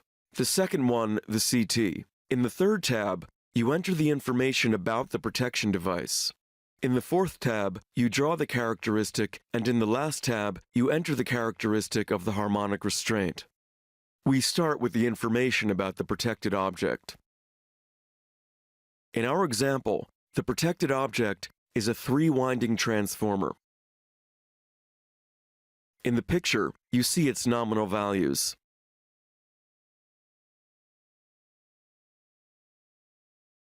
Now enter the nominal values of the windings, including the vector group and the star point grounding. In our example, the vector group is YYND5, so the star point of the secondary winding is grounded.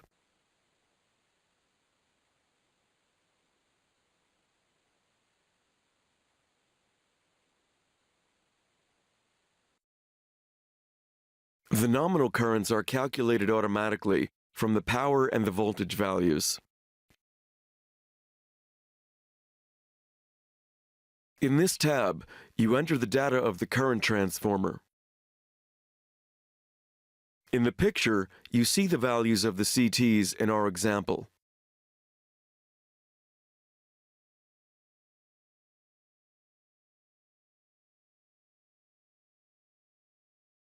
The star point of the CTs can be grounded towards the protected object or towards line. In our example, all star points are grounded towards the protected object. If at least one winding of the protected object is grounded, you can check the Use Ground Current Measurement Inputs box. Then the residual current will be generated on the configured output. Remember to enter the information about the ground CT nominal values. The Protection Device tab is where you enter the relay settings. Set the formula for the bias current calculation according to the relay manual. If you have no access to the manual, check the Test Universe help to see which bias current formulas are commonly used by the different relay manufacturers. We choose the formula for our Siemens relay with a factor of 1.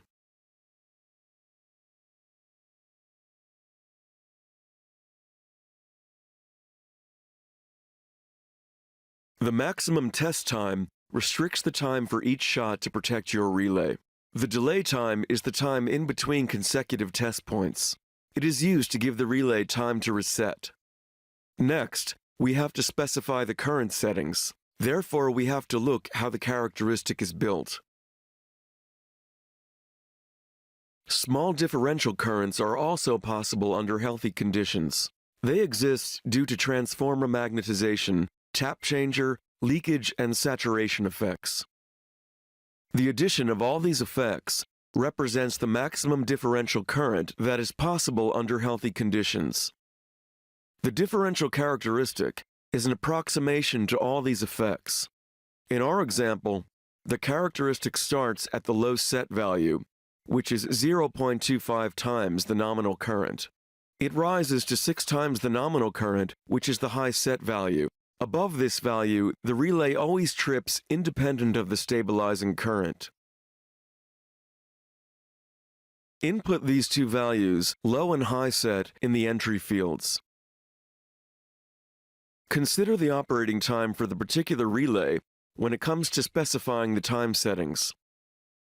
Check the manual and enter the tolerances for the operating time and the differential current.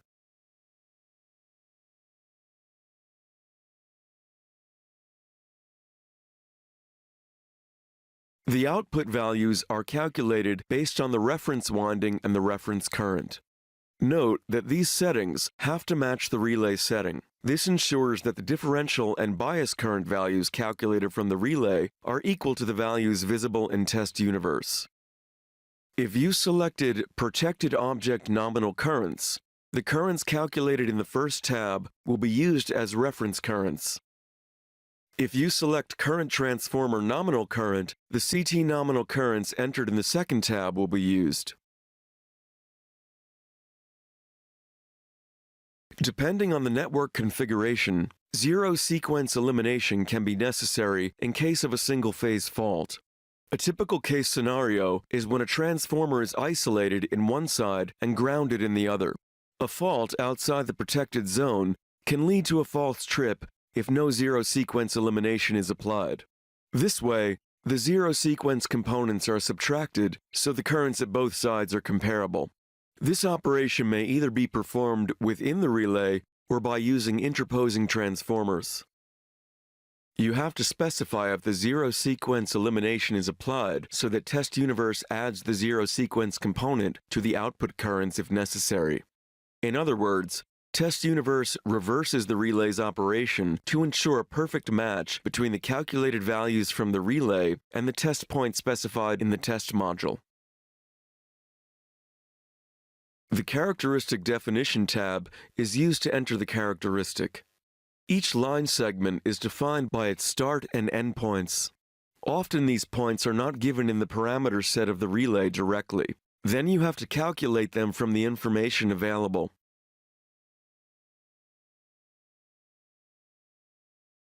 The picture shows the points and slopes which are given in our example. From these values, we have to calculate the intersection of the lines by using the straight line equations.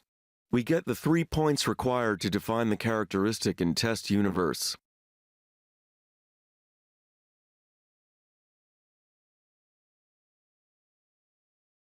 Check the Auto Init Start Point box to take the endpoint of the current segment as the start point of the next segment.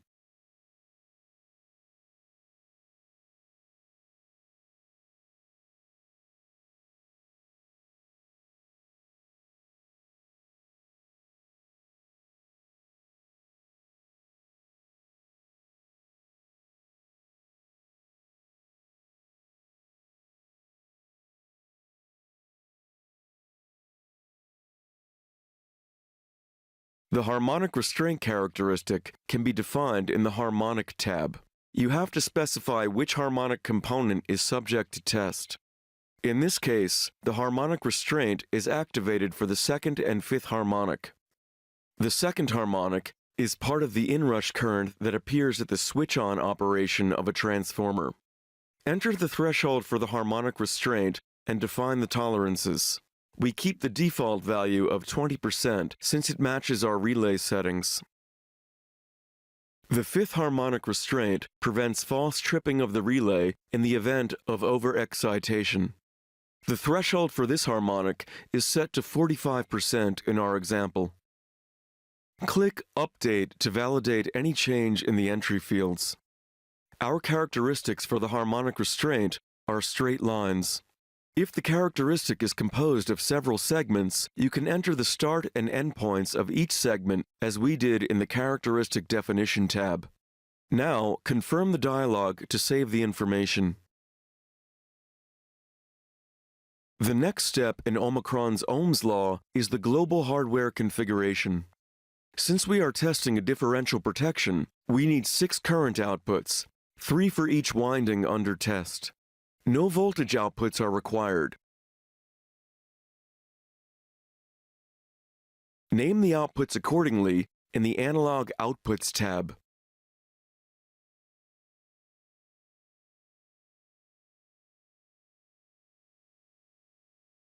Regarding the binary inputs, only the trip command is required for this test.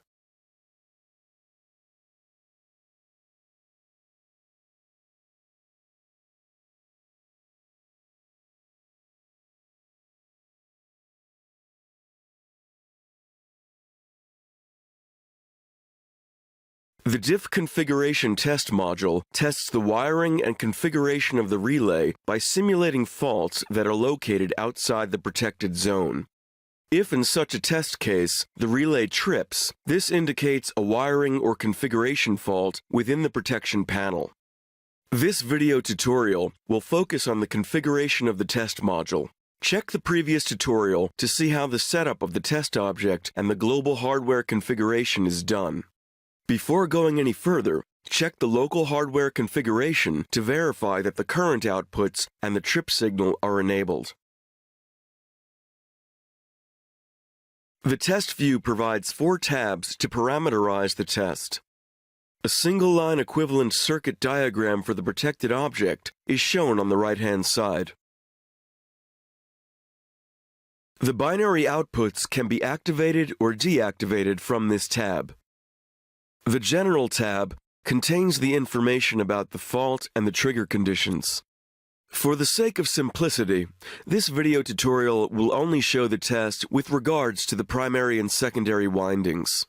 Remember, if you want to test the tertiary windings, you must add a new test module to the OCC document.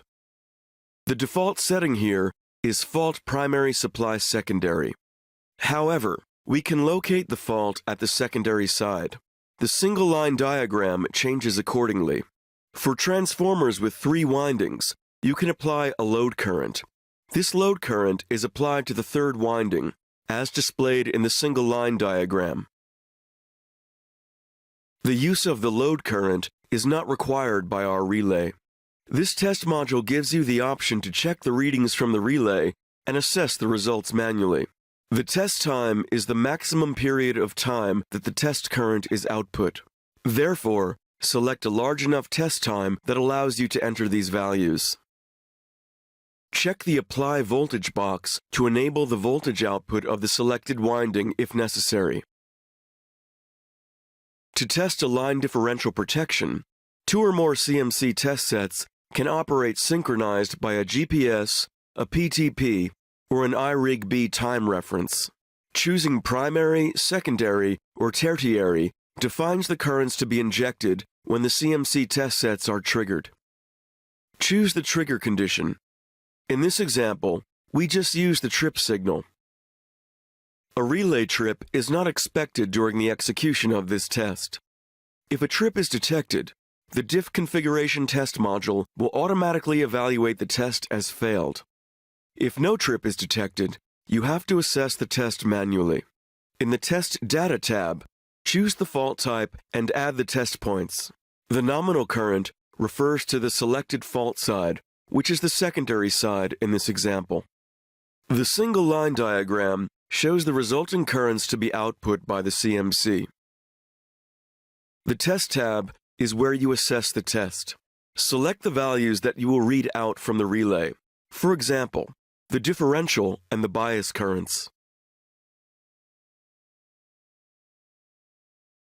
Start the test and input the values measured by your relay.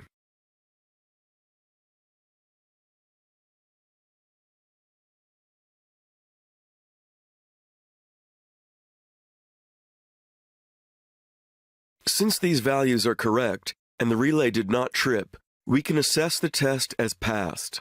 The actual values read from the relay will be saved in the report for full documentation.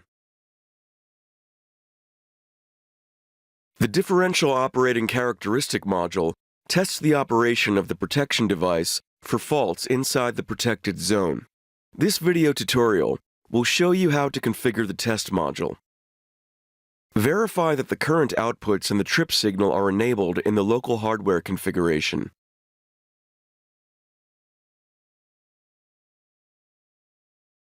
The test view displays the differential characteristic that you have defined in the test object. The General tab contains the settings of the test and the trigger conditions. First, choose the test method from the drop-down menu. In our example, we test from primary to secondary. You can apply a pre-fault condition for those relays that need to stabilize before the fault inception. There is also the ability to apply a voltage output if required. For end-to-end testing applications, it is possible to use a synchronized trigger. Since we want to test the operating characteristic of the differential protection, we use the general trip command as the trigger. Both shot test and search tests are available in this module. The shot test allows you to place different test points in the operating characteristic diagram. You can quickly confirm whether the operating characteristic is within the specified tolerance band. If you have a look at the characteristic in the diagram, you will notice that it changes depending on the selected fault type. This is called combined characteristic. Now we will see how it works. Let's take the following distribution of currents for a single-phase fault. We can see that the currents of the faulted phase are twice the currents of the non-faulted phases. The bias and differential currents can be calculated out of these values. Now we can locate these points in the diagram. The faulted phase will not lead to a trip. The test point falls within the blocking zone of the characteristic.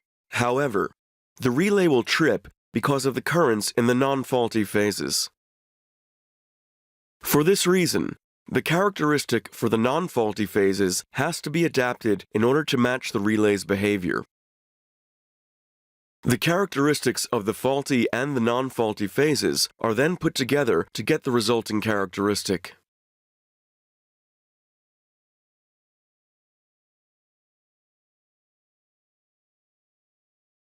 The characteristic that you see in the operating characteristic diagram is adapted automatically to show whether you can expect a trip or not. We will now test a three-phase fault as an example. To test the slope of the characteristic, place one shot below and one shot above the start and the end of each segment of the characteristic. Place the shots close to the tolerance borders to check that the characteristic is correct in its limits. Use the available entry fields of bias and differential current to add test points or directly use the diagram for this purpose.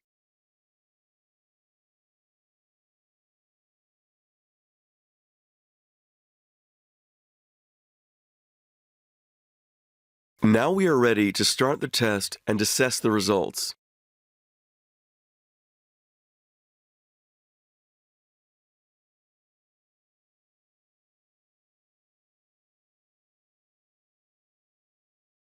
It is possible that some test points turn pink during the execution of the test. This means that the point could not be tested because the test current exceeds either the test range of the connected CMC or the relay limits specified in the test object. To get more information about the icons, search for status icons in the Help section. You can only perform a search test or a shot test in this test module. Copy and paste the diff operating characteristic test module to keep your settings and to perform a search test. Also, only one fault loop can be tested in one module. You will need a separate module for each fault loop.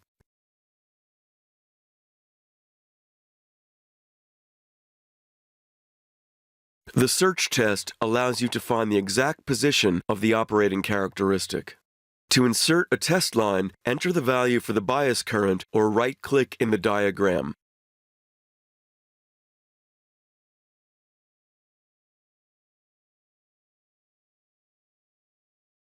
You can choose whether the nominal characteristic shall be ignored in the search test. If you check this box, the test module will search the characteristic of your relay along the test lines. If you do not check the box, the test module will only search the characteristic inside the tolerance borders. The resolution determines the accuracy of the search test.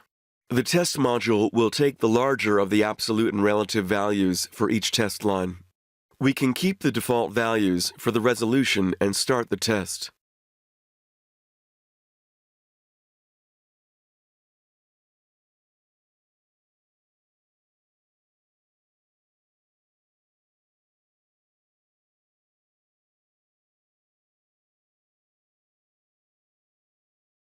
As we can see, the search lines have been assessed as passed. As expected, the exact position of the characteristic is within the tolerance band. In this tutorial, we will introduce two test modules, diff trip time characteristic, and diff harmonic restraint. The diff trip time characteristic test module checks the trip time of the protection device. The diff harmonic restraint module tests the behavior of the differential protection for the harmonic restraint. Starting with the diff trip characteristic, verify that the current outputs and the trip signal are enabled in the local hardware configuration.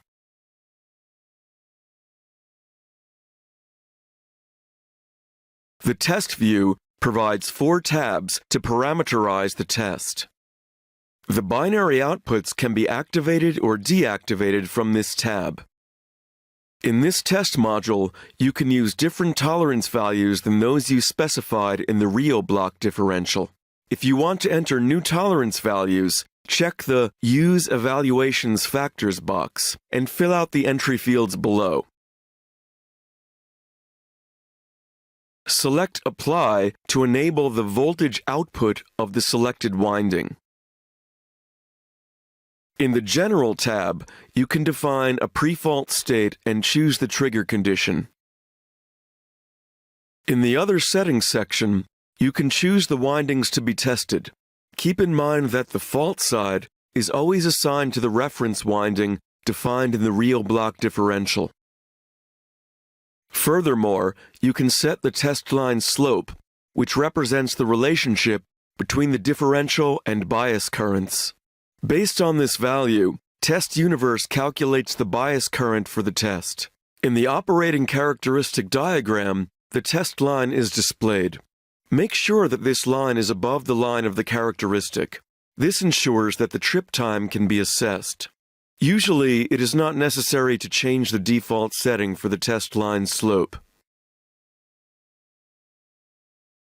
In the Test tab, you place the shots to test the trip time. We will test a 3-phase fault as an example. The time tolerances are indicated by the red dashed lines in the trip time test plane. To define the test points, you can either enter the differential current in the entry field or right-click on the diagram to add a test point. If you want to add a series of points, use the Add Sweep option.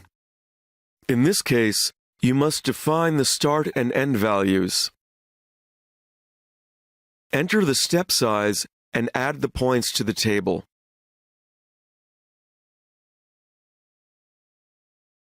When the test is executed, the test module displays the trip times and evaluates them. We see that the relay trips faster if the test point is above the high set value. In this area, the relay trips independent of the bias current.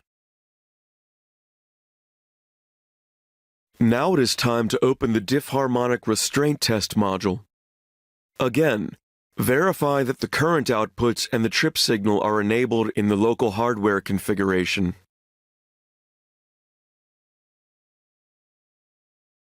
In a similar way to the other test modules, the General tab allows you to apply a post-fault, a voltage output, and change the trigger condition.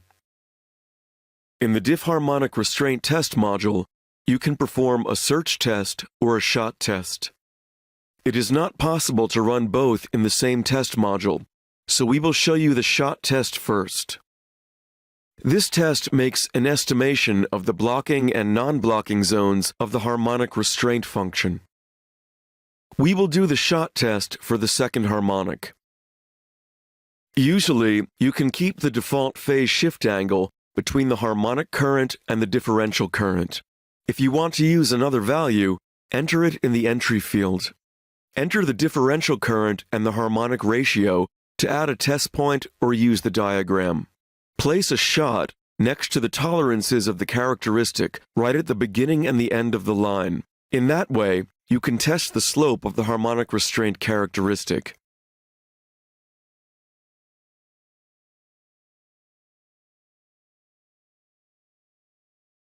Start the test to assess the test points. You can see the results for each test point.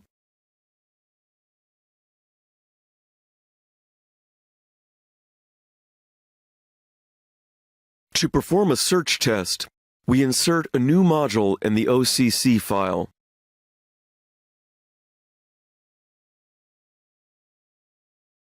The search test allows you to find the exact position of the harmonic restraint characteristic. We perform the search test for the harmonic restraint characteristic of the fifth harmonic. To insert a test line, enter the value for the differential current or right-click into the diagram.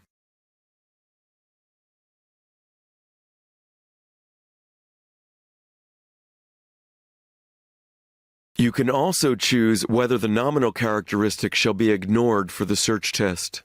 If you check this box, the test module will search the characteristic of your relay along the test lines. If you do not check the box, the test module will only search the characteristic inside the tolerance borders.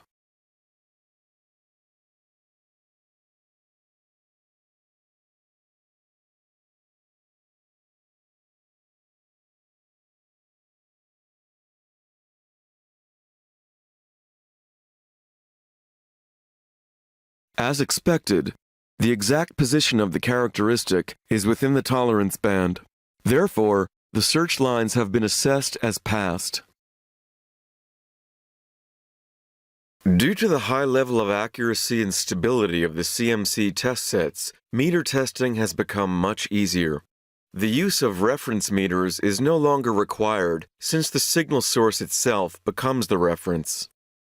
The CMC not only provides the test signals, but also allows for closed-loop testing. For optical meters, Omicron offers a variety of scanning heads to capture the pulses and incorporate them into the test assessment. The meter test module from Test Universe allows for manual or automated testing of energy meters. This video tutorial will guide you through the setup of the test module, including the test object and hardware configuration. For this purpose, we will test an ISKRA energy meter while using the CMC as a reference. We open the test module directly in standalone mode. According to Omicron's Ohm's law, we will enter the general device settings in the device block of the test object. As explained in previous videos, this block contains parameters such as name, manufacturer, and nominal values. We will assume that the meter is located in a 110 kV and 600 amps network. The secondary values are set according to the nominal values of the meter, that is, 400 volts and 5 amps.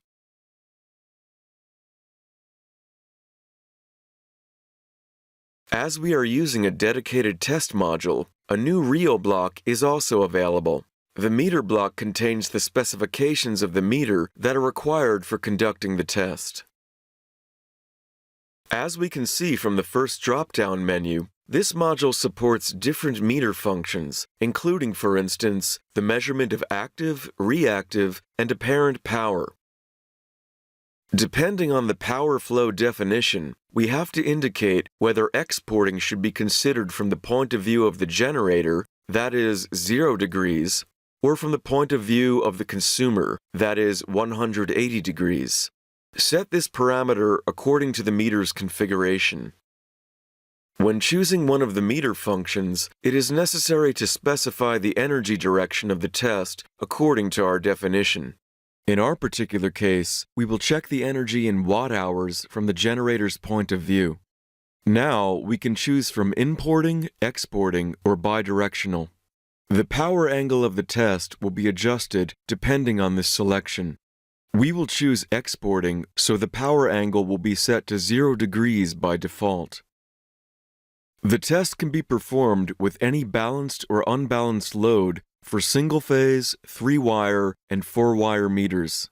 Since the meter under test presents inputs for 3 phases plus neutral, we select the 4-wire option. The pulse type option can be set to active high or active low, which must match the meter under test in order to measure the pulse count accurately. Our meter under test counts on active high pulses, which is on the rising edge of the measured pulse. The CT and PT ratios are taken from the Rio block device. If it is necessary, go back to this block to modify these values. The meter constant is critical for the conversion of pulses into a measurable quantity of power. The meter constant can be entered into one of these fields either as a primary or secondary value. The remaining three fields are automatically populated according to the CT and PT ratios. The setting time allows the meter to establish a stable operating state. This way, the meter is able to perform a reliable and stable measurement. Search for this setting on the respective datasheet. For this test, we will keep the default value of 5 seconds. For the evaluation of the test results, the value for the tolerance has to be specified. This is done in the class field. In our example, the value will be set to 0.5. If you are testing old electromechanical meters, set the correlation between the rotation of the disc and the number of pulses. This factor and the meter constant are required in order to calculate the total amount of energy. Once all of the information has been input, we can confirm the dialog. The next step in Omicron's Ohm's law is the hardware configuration. We will choose to have 3 voltage outputs and 3 current outputs from the general configuration of the CMC test set.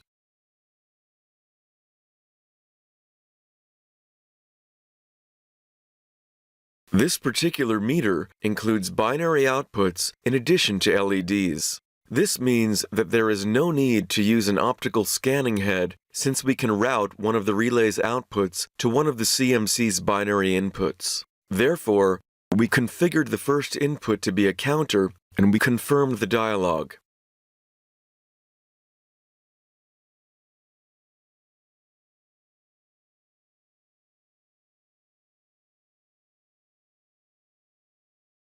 Check out the next video tutorial to learn how to configure the meter test module. The meter test module comprises several views. The test view is composed of 2 tabs where you can define settings and test points. Starting from the Settings tab, we first define the measurement conditions.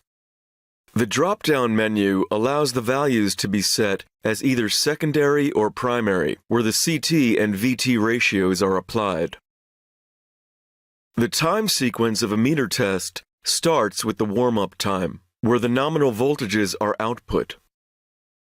Next, the test begins the defined startup time. During this period, all the test parameters are output without starting the meter pulse recording. Keep in mind that this time cannot be lower than the setting time defined in the test object. This way, we can ensure that the meter stabilizes before starting any measurements. After this period, the time measurement for the meter under test is started. We can keep the default values for this example. Enter the ambient temperature and relative humidity. These values do not affect the test but will appear in the report. We will measure the active power that is being exported. This option is already selected in the measured quantity box while the remaining options are disabled. If a multifunction meter has been selected in the test object, you have to specify all of the quantities to be measured by clicking the respective options. As mentioned in the previous video, we will be using the CMC as a reference. However, you can still use an external reference meter as your reference. This reference meter's accuracy is then the reference accuracy for the error calculation. The reference meter data has to be specified, including the meter constant. This data can be updated, imported, and exported for later use. The Test tab contains the information for the test points to be executed. There are different test modes available depending on your application needs. In this example, we will apply a load test to check the meter's accuracy under normal operating conditions. The CMC test set outputs a set amount of energy until the meter feeds back the specified number of pulses. Check out the Help section if you want to see definitions for the other types of tests. In this test, we will output a pure sinusoidal current. Other current waveforms are available for testing the behavior of meters with harmonics or DC components. For a balanced three-phase system, you can specify the values of voltage, current, power angle, and frequency. Note that the power angle has been set to 0 since we will test the measured active power according to our definition in the test object. In the detail view, all parameters can be specified independently for each phase. Apparent, active, and reactive power are indicated for each phase and the complete three-phase system. The test quantities are displayed graphically in the phasor view by the voltage, current, and power vector diagrams. Now, you only have to define the test itself by entering one of the nominal values, that is, the total amount of pulses, the energy to be injected, or the test time. For example, we enter 5 pulses. The energy and total time are calculated automatically. The tolerance is set by default to the meters class specified in the test object. The number of test runs specifies how often the selected line of the test table is executed. If you select the Pause Test checkbox, the currently selected test line is paused before being executed. Use the Define Trigger dialog box to define the message to be displayed when the test is paused. You also have to specify the trigger condition that will cause the paused test to continue. You can choose to have a button pressed condition, a binary input, or a combination of both.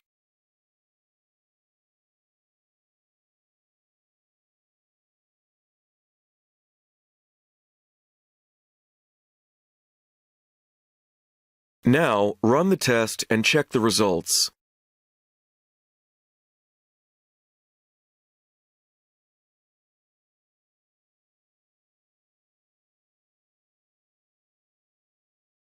The test line has been assessed as passed, as indicated by the green tick. Synchronizing relays are of great importance when it comes to ensuring a safe connection in a variety of switching operations. The principle behind these devices is simple. Synchronizing relays are able to measure 2 voltages with respect to phase angle, frequency, and magnitude in order to safeguard against the interconnection of 2 unsynchronized systems. For testing this type of relay, Test Universe includes the synchronizer module. In this video tutorial, we will test the active synchronization functionality when connecting a generator to the network. During the so-called active synchronization process, the relay uses control commands to adapt the amplitude and frequency of the generator voltage to the conditions of the network. At any moment, the synchronizing device is able to check whether the conditions for switching on the circuit breaker are being met. Once this is achieved, the relay issues a circuit breaker close command. If the conditions are not met within the maximum synchronization time, the process is aborted. The allowable amplitude, frequency, and angle deviations between the power system and the generator voltages are defined in the relay under test. The relay that will be tested in this example is the Siemens 7VE63.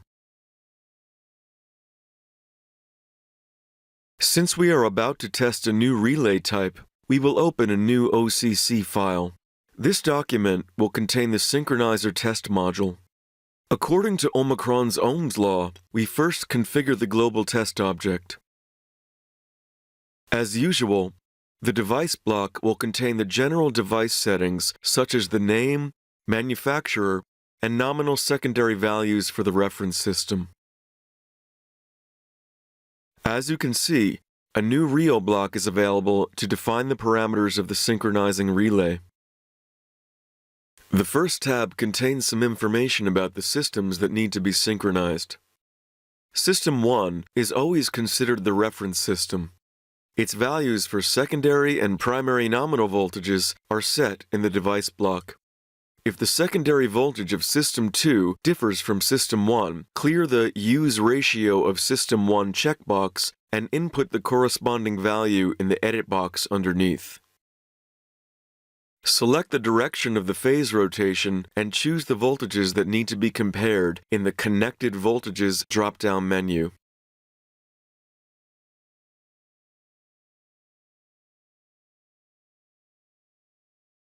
The CB closing time box shows the time that has been set in the CB configuration Rio block. This is the time between the output of the CB close command and the actual closing of the circuit breaker. The CB closing time is used to calculate the phase angle difference between the two systems at the time of the CB closure. The transformer group field allows you to specify any phase shift from a coupling transformer. The Start Release drop-down menu specifies the type of signal that will be applied to the test object during the synchronization process. This option has to be set in accordance with the logic of the relay under test. You can choose from pulse, continuous, or none. The pulse option uses the start and release signals for attempting and aborting synchronization. The continuous option ensures that the start signal is output during the entire synchronization period, but no release signal is issued. The none option does not issue a signal during the process. In our example, we will compare the phase-to-phase voltages of both systems. We keep the same VT ratio for systems 1 and 2. The relay requires the use of start and release signals, so we will use the pulse option. The Synchronizing Window tab contains more details about the synchronizing characteristic of the relay. Since the magnitude, frequency, and phase of the voltages have to match in both systems, we need to specify the allowable range together with the tolerances in absolute and relative values. Some relays check that the synchronization conditions are met for a certain time. The minimum synchronizing time edit box is available for this purpose. Dead zones are areas where the relay will not output any control commands. The existence and size of the dead zones depends on the relay's configuration and its parameterization. When defined in the test object, they will be displayed in the test module. However, these zones are not assessed during the test. In other words, they serve as an aid for visualizing the relay's behavior, but have no actual influence on the test. The Siemens 7VE63 has not been configured to have dead zones. For this reason, we will set them to 0. The relay settings are shown in the screen so we can enter the values.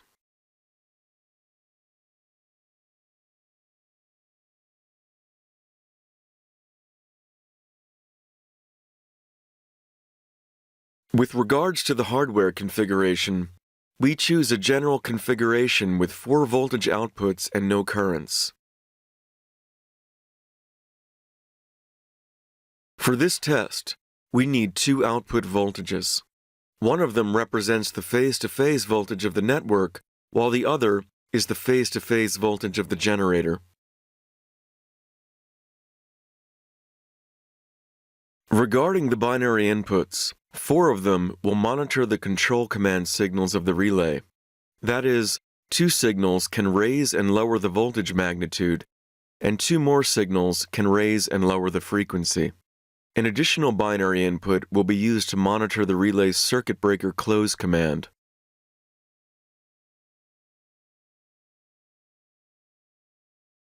Finally, 2 binary outputs will be used as control signals for starting and aborting the synchronization.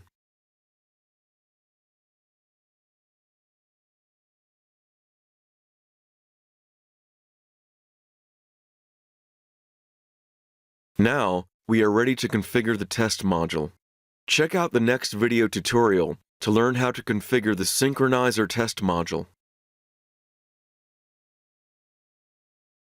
The synchronizer test module is composed of several views.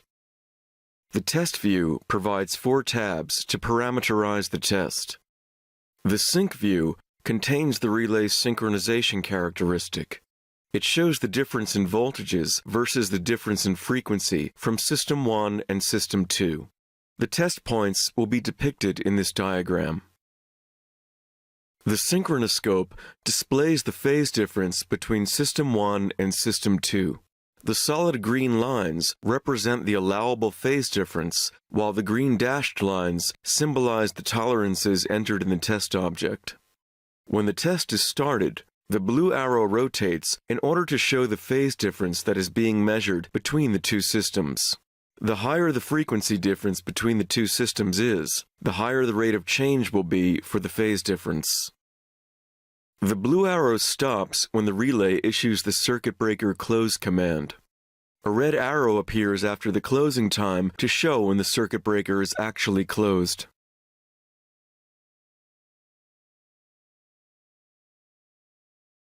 The time signal view and the report view are available as in the other modules.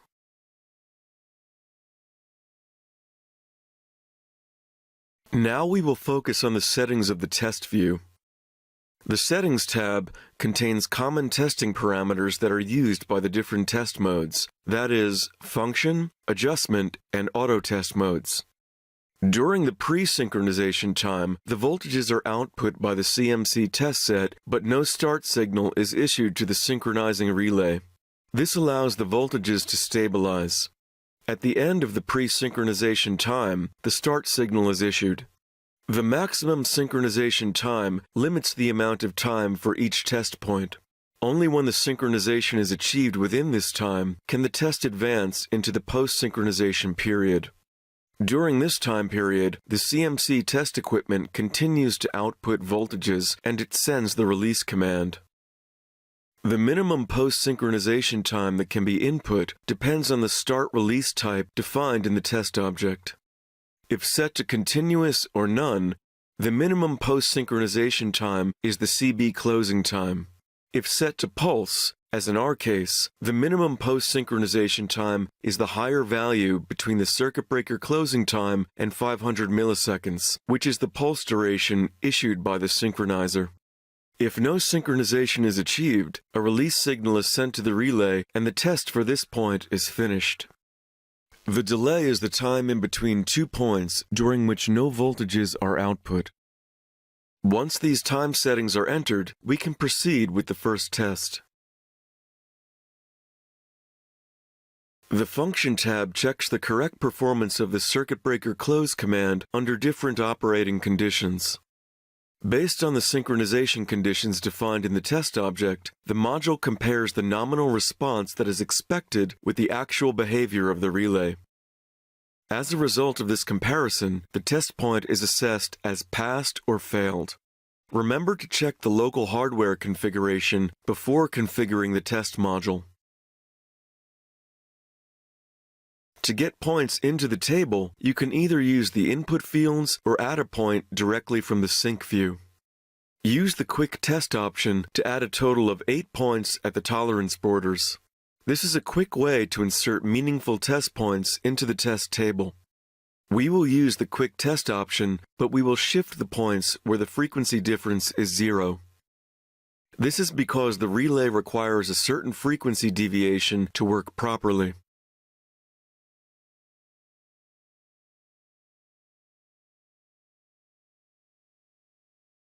For the test points within the synchronizing window, the relay should issue the circuit breaker close command. For the outside points, the synchronization is not possible. Now we press play to run the sequence of test points.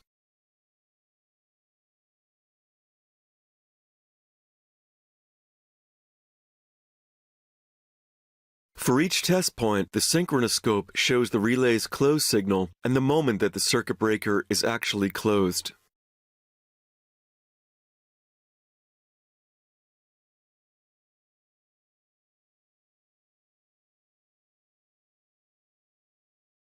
Since it is not possible to run 2 different test modes in the same module, we must add an additional synchronizer module to the OCC file. This time, we will run the adjustment test.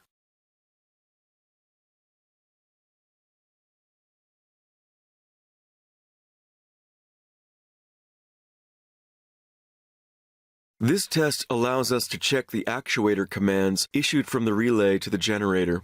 Do not forget to check the local hardware configuration to ensure that all signals are enabled. The principle behind the operation of the relay is to bring the generator into synchronization by means of the voltage and frequency control commands. The synchronizer test module detects these commands and changes the outputs in accordance with the generator model that has been previously defined.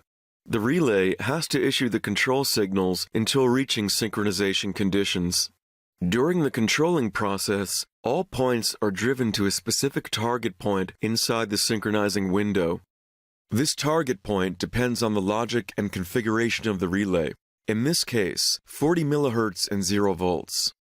However, keep in mind that the relay will issue the close command as soon as all the conditions are met, whether the target point has been reached or not. The module will check that the time elapsed between the start signal and the CB close command is within the maximum synchronization time. At this point, we need to specify the mathematical model of the generator. It is used by the CMC to simulate the behavior of the generator when the relay issues actuator control commands. The synchronizer test module can work with the predefined generator models or user-defined models. In this example, the generator follows a linear model. The voltage and frequency change ratios are 4 volts per second and 150 millihertz per second.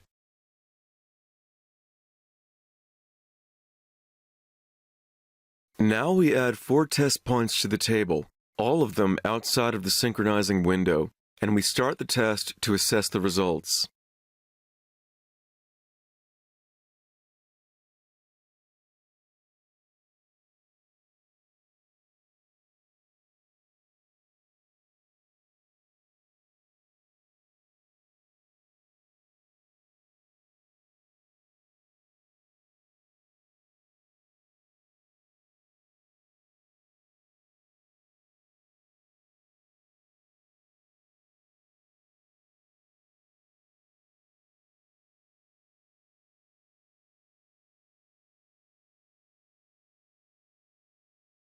As we can see, the results are successful for all test points. Therefore, the conditions were met within the maximum synchronization time. In the sync view, you can trace the trajectory of each test point from the starting position to the moment that the relay issues the circuit breaker close command. Finally, remember to check the time signal view if you want to see and perform measurements on the recorded signals. Power quality has become an important issue because of the increasing sensitivity of electronic equipment and the high costs resulting from the loss of supply. Furthermore, structural changes in power generation result in a higher susceptibility of the power systems to malfunction.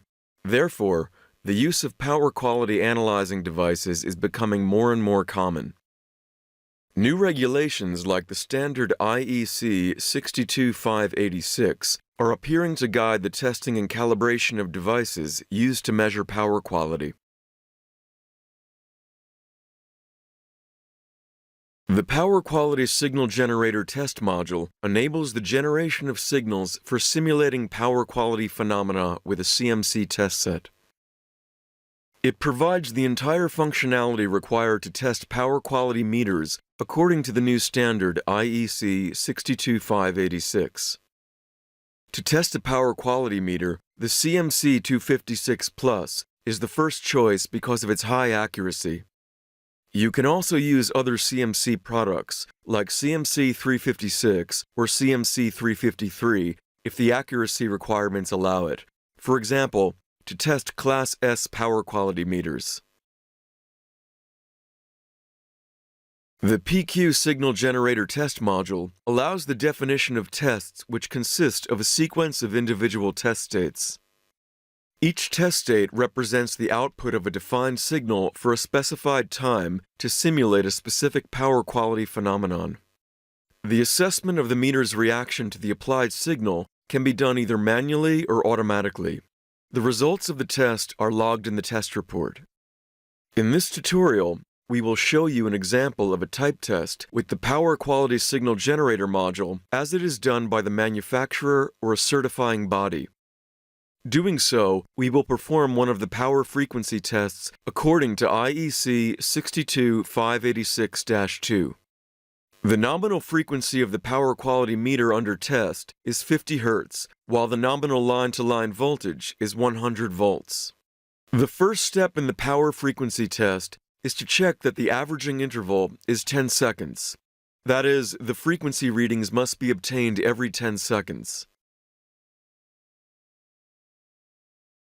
According to the standard, we have to vary the frequency in a ramp as shown in the picture.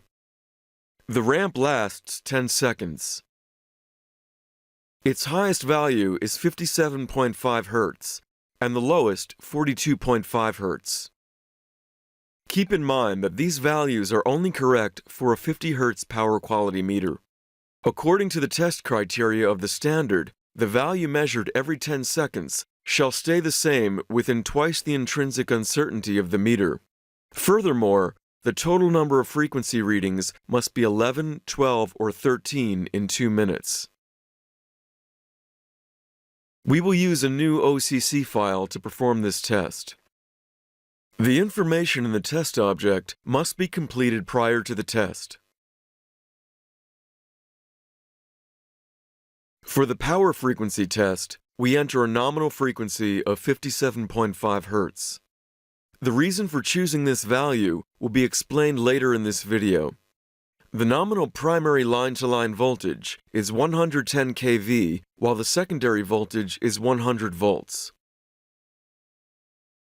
The current ratio is 600 amps to 1 amp.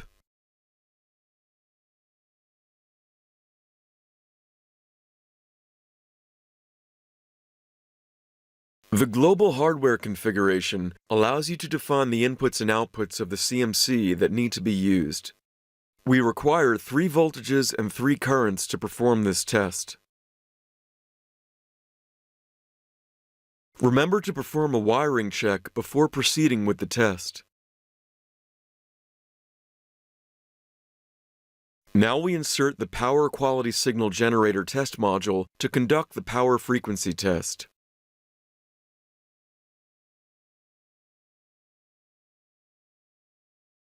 The test view allows you to specify the states used for the test.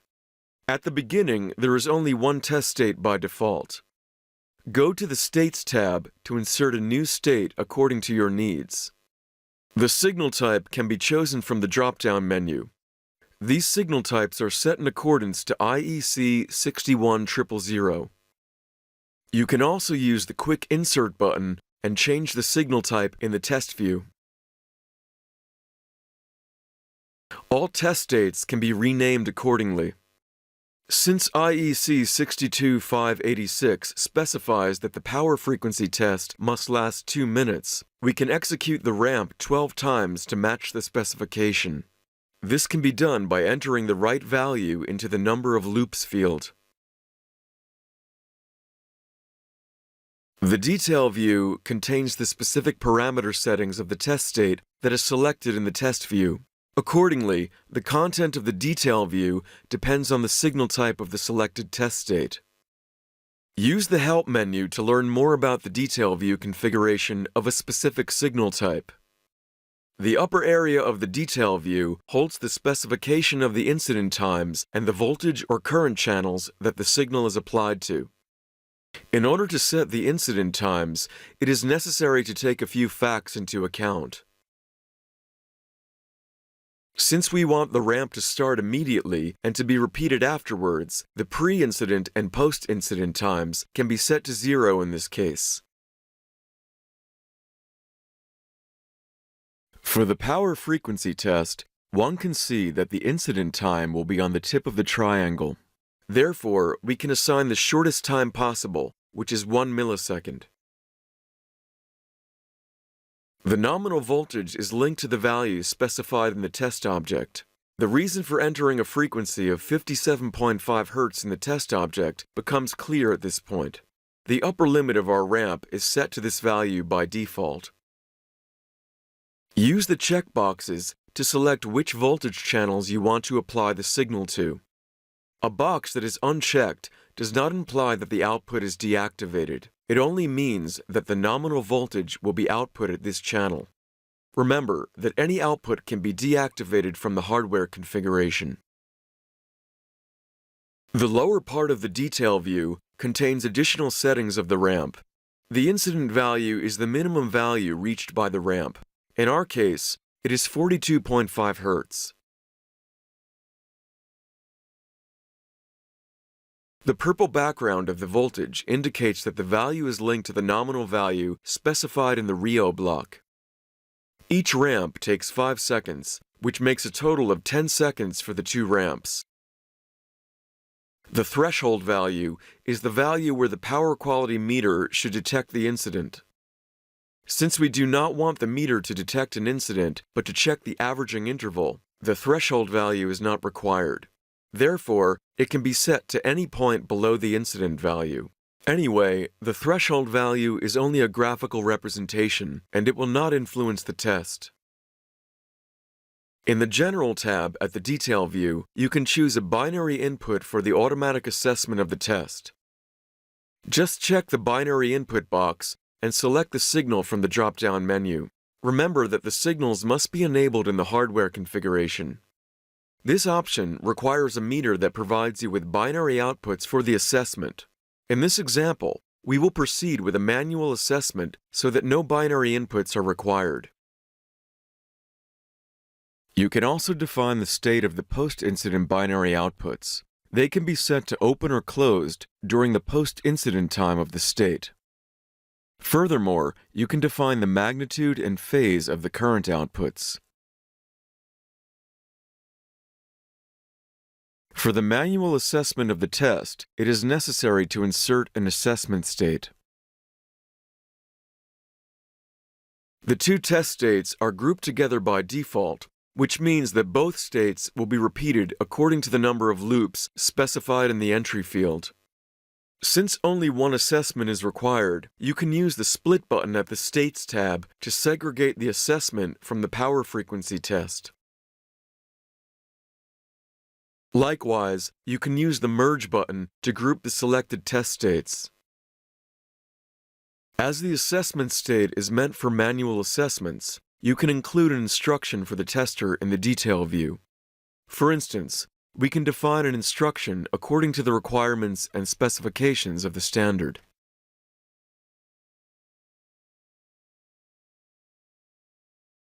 If you want to repeat all tests, you can enter the number of repetitions in the overall loops entry field. A wait state can also be used to apply nominal values during the test sequence and to pause the test sequence. You can define a maximum wait time or continue the test manually.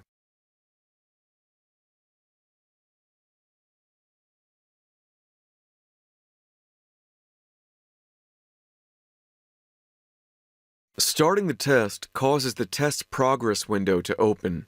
This window provides you with detailed information about the test sequence, estimated time for each state, states count, and current state information.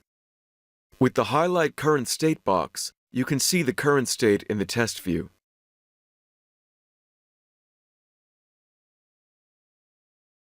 By reading out the values from the power quality meter, we can assess the test according to the specified instruction.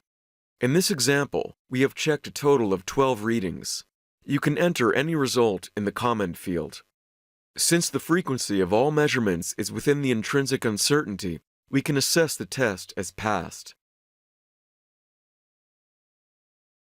Now we have finished the very first test of the power frequency tests according to IEC 62586-2.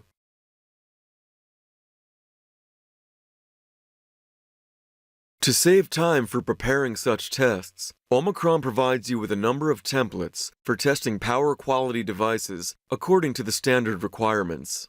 These templates are accessible from the Test Universe start page and are stored as OCC files on your hard disk. Instead of building your own OCC file from scratch, we will show you how to use these templates. The available templates have been designed for power quality meters that operate with nominal values of 60 Hz and 120 volts. A meter with different nominal voltage or frequency requires an adjustment of the corresponding values. We can take the template for the power frequency as an example. The different modules in the OCC template include a pause module to describe the tests that will be conducted. Prior to the adaptation of the template, save it with a new name in the folder of your choice. Doing so, you make sure that the original template will not be modified. We start off by entering the voltage and frequency settings for this example. That is 50 Hz and 100 volts.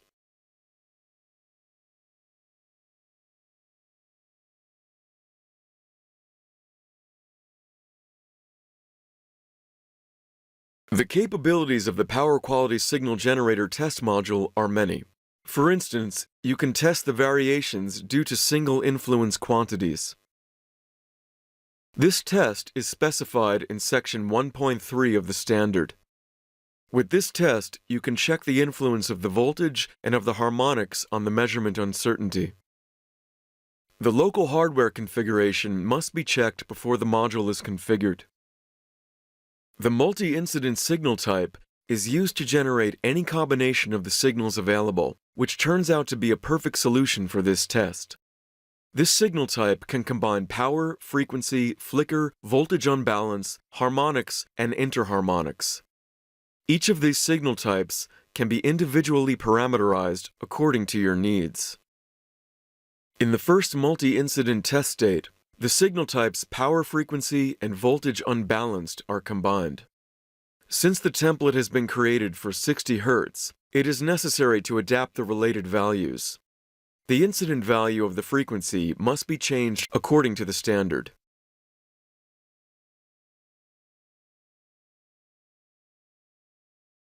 The voltage must be set to 10% of the declared input voltage.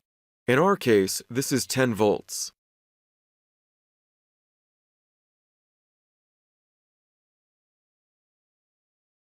In the second multi-incident test state, the influence of the harmonics are tested. Therefore, the signal types power frequency and harmonics are combined. The frequency incident value must be adapted as in the previous case. The harmonics do not require any adjustment since they are relative values that refer to the nominal voltage of the fundamental. Remember that this voltage was set in the test object. Transducers are devices that convert one form of energy into another. They are used across industry sectors for measurement and control and are designed to monitor currents, voltages, power, phase angles, or frequencies. Some programmable multifunctional transducers are capable of acquiring multiple input quantities simultaneously. The transducer converts these inputs into a proportional analog signal. The transducer test module enables the CMC test set for manual or automatic testing of any measurement function, such as real power, phase angle, or frequency. The video tutorial will walk you through the configuration of the test object. We will use a Siemens 7KG6000 as the test object for this example. We begin by inserting a transducer test module into a new OCC test document.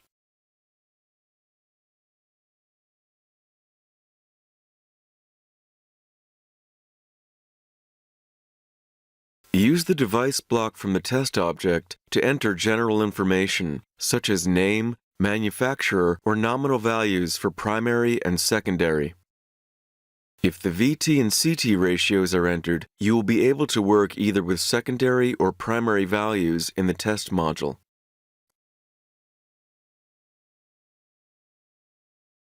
The transducer block contains the test object parameters for conducting the test. Use the checkboxes in the transducer functions list to select those that are active for the transducer under test. The selected functions are included as tabs in the lower section. Although you can check more than one function for multifunctional transducers, keep in mind that only one function can be tested at a time in one test module. This can be solved easily by embedding multiple test modules in the OCC test document. To keep it simple, we will only test the transducer's voltage measurement function. The other functions can be tested in a similar way. Start off by defining whether the transducer output is DC voltage or DC current. The open loop option is available for those transducers that output the result in a display.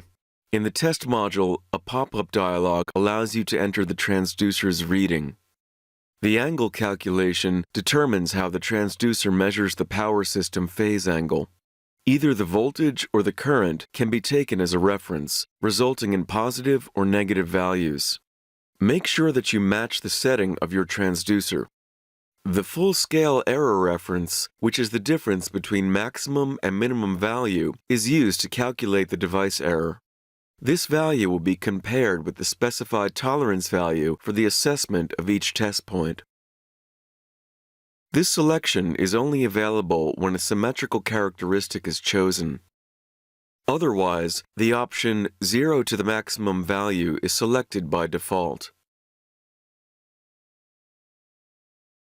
Similar to other test modules, we need to specify the CT star point connection, direction line, or direction bus bar. Remember that forward direction is defined as active power flow from the bus bar towards the line. The setting time elapses before the measurement at the analog input is taken. This time has to be set in accordance with the transducer datasheet. This ensures a reliable test result. For this particular test, the default value of 1 second will suffice. Now it is time to define the characteristic of our transducer. First, select the number of phases that the transducer operates. The availability of this selection depends on the specific function. For instance, while this is a free choice setting for the active power test, it is fixed for the current measurement function. The tolerance option specifies the maximum device error for a specific test quantity. If a multifunctional transducer was chosen, it is possible to define a specific tolerance for each of the functions. Refer to the manual to verify this value. In our particular case, the transducer presents a tolerance of 0.5%. The characteristic definition offers the selection of either linear, compound, or quadratic options. In addition, should the transducer be complex in nature, there is a checkbox for symmetrical characteristic behavior, which is typical for bidirectional power transducers. The transducer input range for the voltage measurement function is from 0 to 90 volts, while the transducer output range is from 0 to 20 milliamps. Of course, the transducer output has to be set to DC current. According to the transducer settings, the saturation range or limit of the characteristic is 22 milliamps. Make sure that the test range lies within the saturation range. Now we need to configure the hardware connections accordingly. We will use the voltage outputs of the CMC as well as the analog DC current input.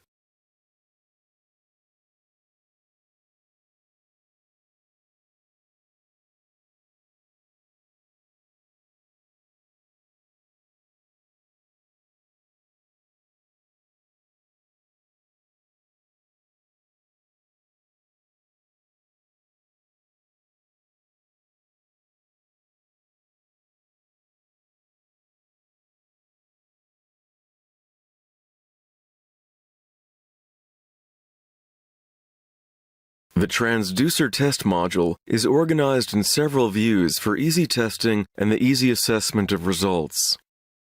As a first step, remember to check the local hardware configuration. Make sure that you have the correct outputs and inputs assigned to perform this test. The test view comprises 3 different tabs to parameterize the test. Going from right to left, the first tab contains common settings that apply to all the specified test points. If multiple functions have been defined in the test object, it is necessary to select the one to be tested. Remember that only one function at a time can be tested. The test points can be specified in primary or secondary values. To keep it simple, we will use secondary values in this example. The test mode presents two options. Auto-stepping is selected by default. It simply means that the test points are executed automatically in the same order as they were added to the table. Manual stepping gives you the opportunity to manually confirm the execution of each test point. A dialog box pops up for this purpose. In principle, all executed points will be displayed in the transducer's characteristic of the test view. This is the default setting. However, you can decide to only see the failed points. If you have a measurement device with no separate auxiliary power supply that is energized by the connected voltages, just check this box. The CMC will inject nominal voltages in all the phases that are not being subjected to the test. Since voltage is always a single-phase test, we have to select the phase to be tested. For instance, we choose phase 1 in this example. Enter the ambient temperature and the relative humidity that exists during the test. These two values will appear later in the test report. The Sweep tab allows you to test the measurement stability through a sequence of test points with equal step size.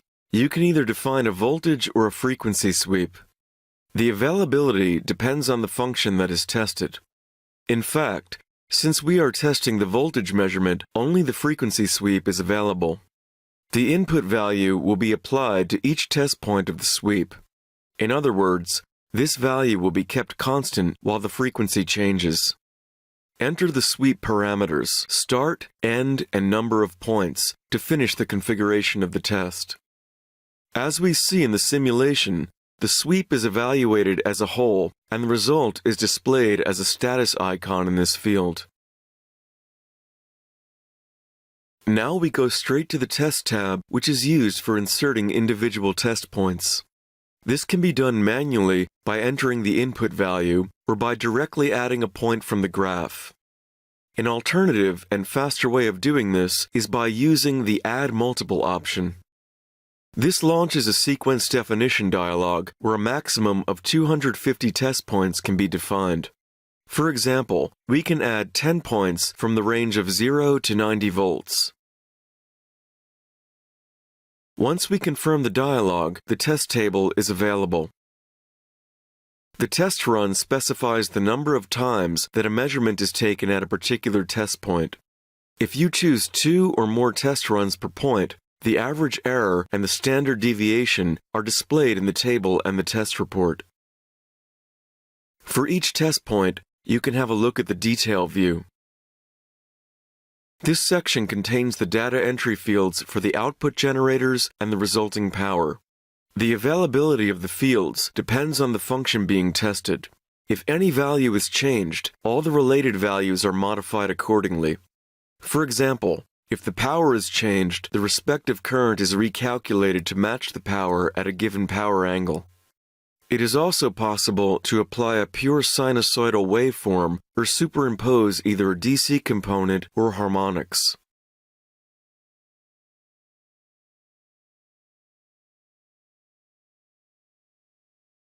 Now we are ready to start the test and check the results.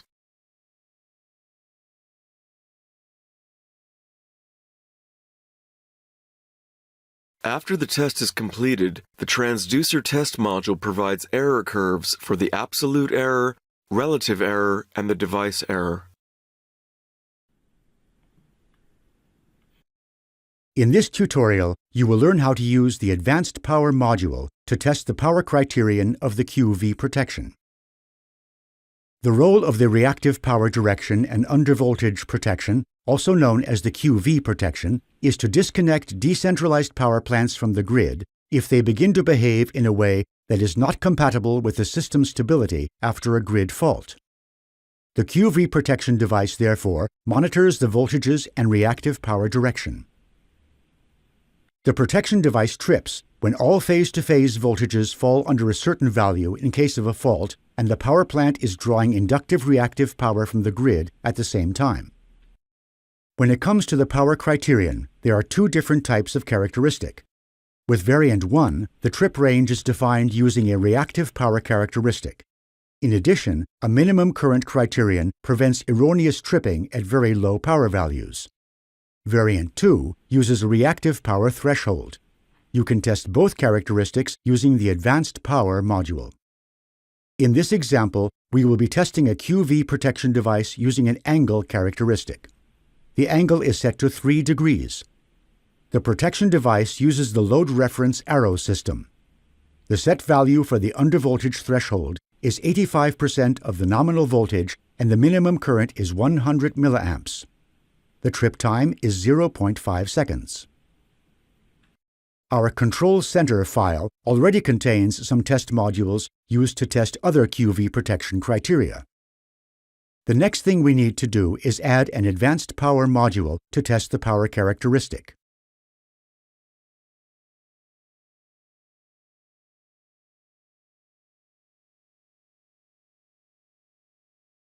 The Advanced Power module offers two options for testing in the power plane, the shot test and the ramp test. Both modes offer the possibility of using characteristics defined in the power plane for the test. At the moment, no characteristic is being displayed here, as no characteristic has been added to the test object. We will therefore begin by configuring the test object. The Rio block power has all relevant parameters for the power test ready to be defined. In the Systems Setting tab, we first enter the general parameters. In our example, the star point of the current transformer is set to towards line. Make sure that this setting matches the corresponding setting in the protection device, as it has a significant influence on the power direction. The reference power is required for relative power data. As we are only using absolute powers, the reference power is not relevant for us. In this example, the time tolerance should be 60 milliseconds.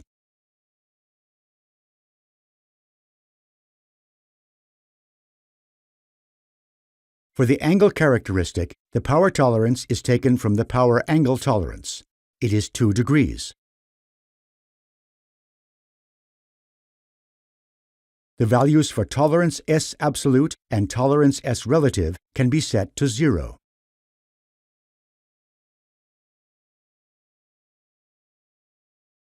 The next two sections can be used to define additional voltage and current thresholds. They will be considered during the test. In our example, we will define the minimum current criterion as an overcurrent threshold. The set value of the minimum current is 100 milliamps, and the tolerance is 2% of the nominal current, which is 20 milliamps. The undervoltage criterion will be considered later in our test by defining a constant test voltage of 85% of the nominal voltage. However, we enter a value here to allow for an automated assessment of the test module. If we do a cross-check with a higher voltage value, then the relay should not trip. In the next step, we will enter the power characteristic. First, we enter a new trip zone. Double-clicking on the table entry will open the Characteristic Editor. Here we can add a predefined zone. We need a blinder of 3 degrees. The minimum reactive power is 0 var. If your protection device uses variant 2, the reactive power threshold, you can enter the characteristic following the same principle. Simply enter the value of the threshold into the min-Q field. In this case, the angle is 0.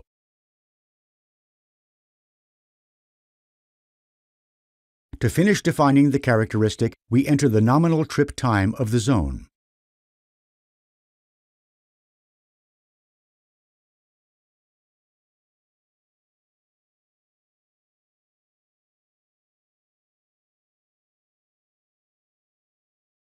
In the next step, we will configure the hardware.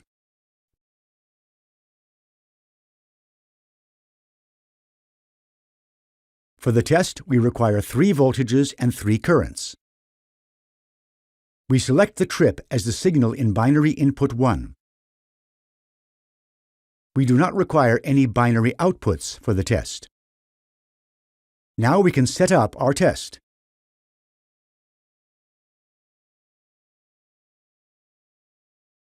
In the Test Settings tab, we select the test model.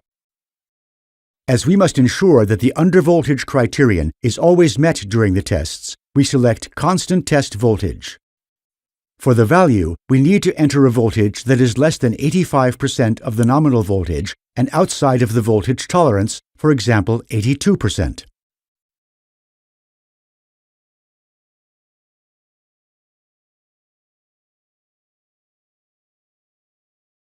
We then set the duration of both the pre-incident and reset states to 1 second.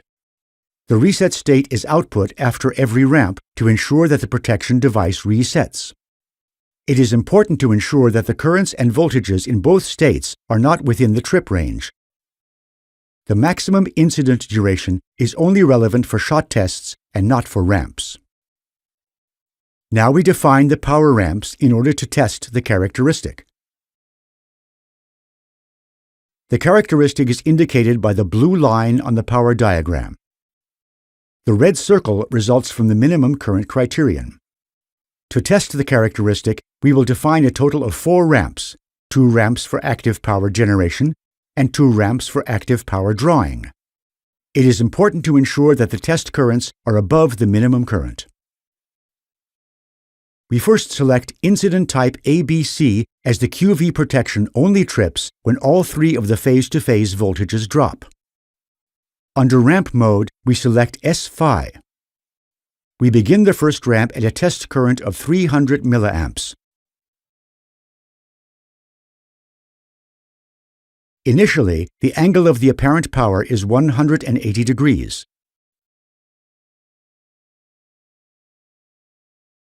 The ramp ends at an angle of 170 degrees. The test current should remain unchanged at 300 milliamps. During the test, the phi angle should be gradually altered in steps of minus 0.5 degrees. The duration of the individual steps should be 1 second, which is double the trip time. Click on the Append Ramp button to add the ramp to the test. Now we define a similar ramp for a test current of 800 milliamps. To do this, we right-click on the first ramp to copy it and then subsequently paste it.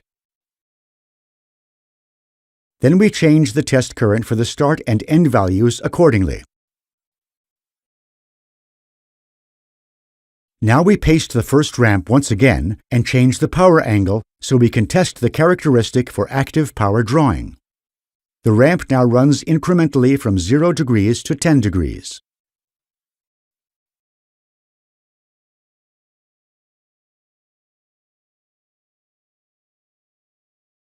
We copy this ramp once again for a current of 800 milliamps.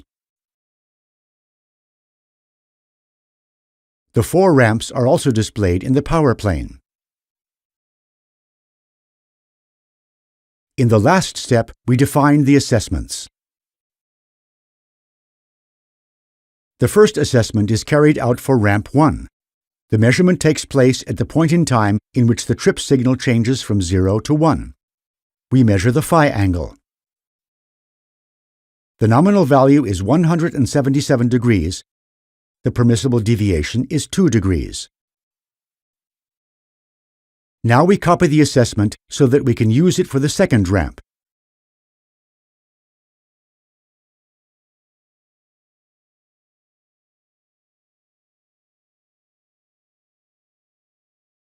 The angle of the second ramp must also be 177 degrees in accordance with the characteristic.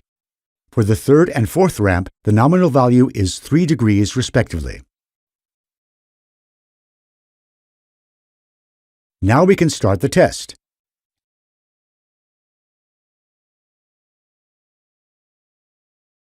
As usual, the test results can be viewed in the module itself and in the report.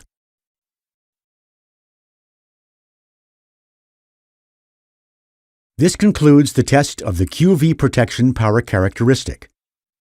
Please note that additional tests are required for a complete test of the QV protection.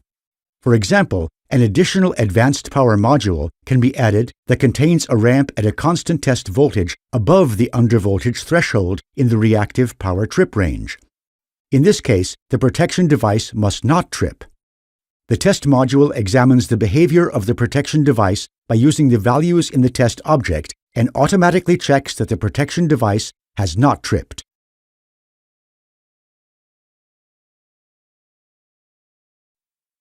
In this tutorial, you will learn how to test the pickup value and the trip time of the reverse power generator protection function. Conventional testing of generator protection functions is a big challenge.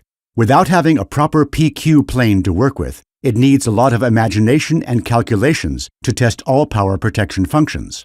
Additionally, you need a lot of different test modules to set up your test. Typical generator protection relay characteristics for reverse power protection are defined as boundaries in the PQ plane. For a convenient way of testing and assessing the relay settings, a graphical illustration of the characteristic, as well as a visual definition of the test shots and ramps in the PQ plane would be very helpful. Those needs are met by the test modules Power and Advanced Power, which make testing power protection functions much easier and visual. In this tutorial, we will use the Advanced Power module. In our example, we test the reverse power generator protection function. The nominal power is 173 watt and the pickup value is 3% of the nominal value, which is 5.2 watt. The angle phi of the power characteristic is set to 0 degree and the trip time is 1 second. We have already prepared an OCC document with the test object and a hardware configuration. For testing the reverse power function, we create a new group in the OCC file and insert an advanced power module.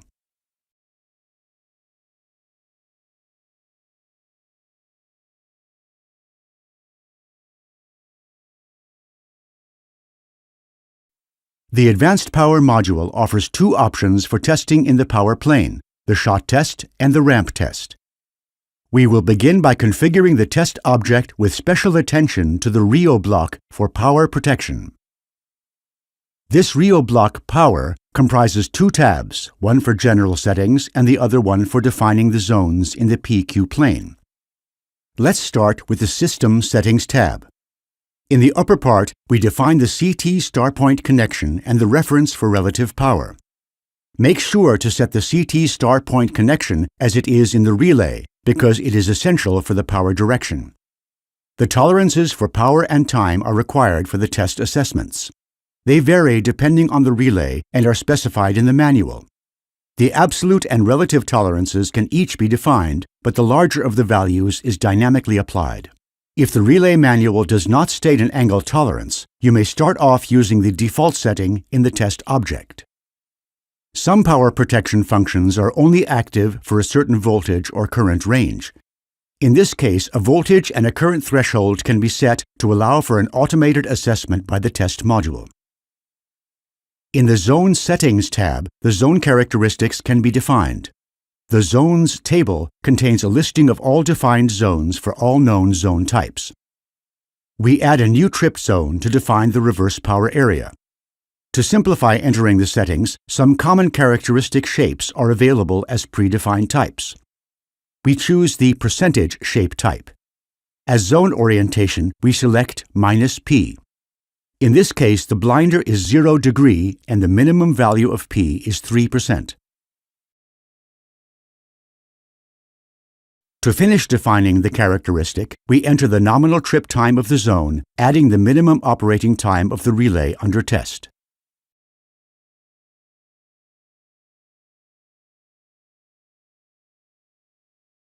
Besides tripping zones, you can also define zones of the type Show Only, Do Not Test, and Alarm. For example, you can use a Show Only zone to display the generator capability curve during the test. Such a curve can be drawn using lines and segments. In the next step, we will configure the hardware.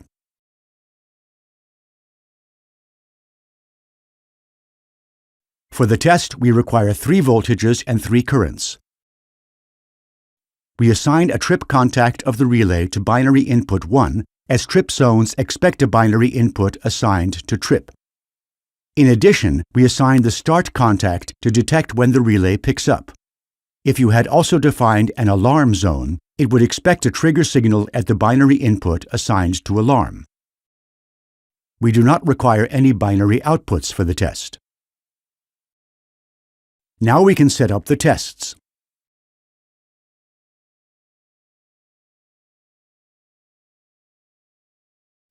The Advanced Power module offers 3 tabs to set up the tests. In the Test Settings tab, we specify general test settings. We select either constant test voltage or constant test current as test model and specify its value as VTest or ITest. The respective other value is calculated by the test module and limited by the parameter Imax or Vmax. For our test, we select constant test voltage. In the Times section, the durations regarding shots and ramps are defined. The pre-incident duration applies to shots and ramps alike.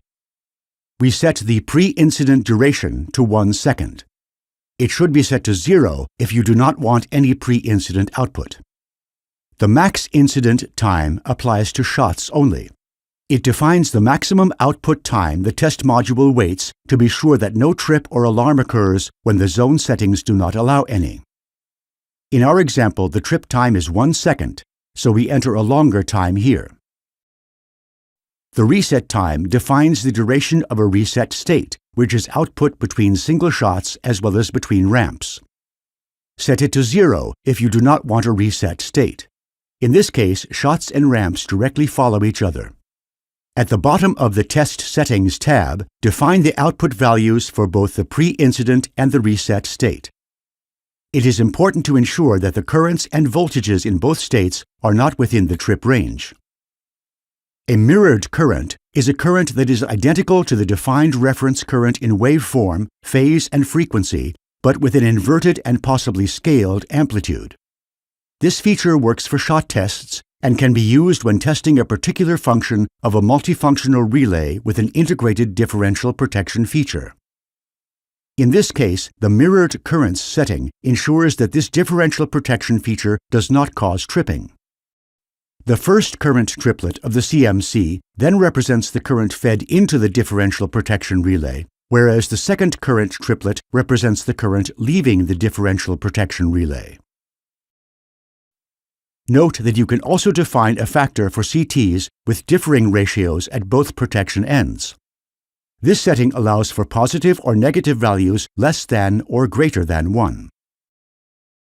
For testing the pickup value of the reverse power function, we define a power ramp in the Power Ramps tab.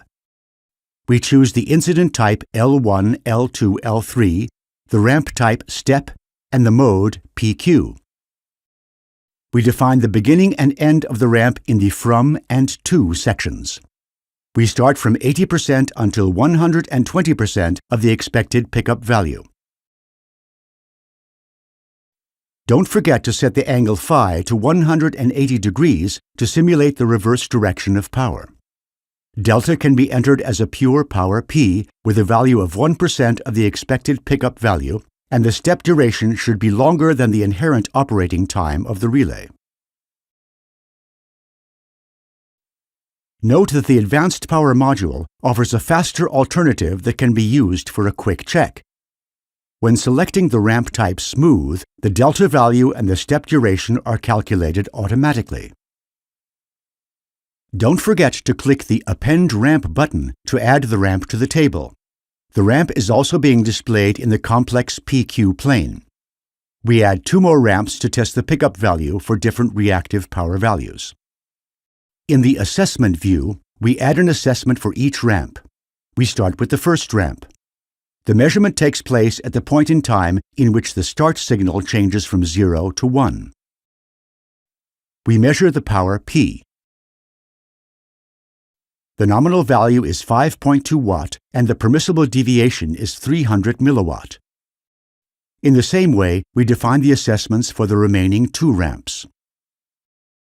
In the last step, we will test the trip time with the shot test.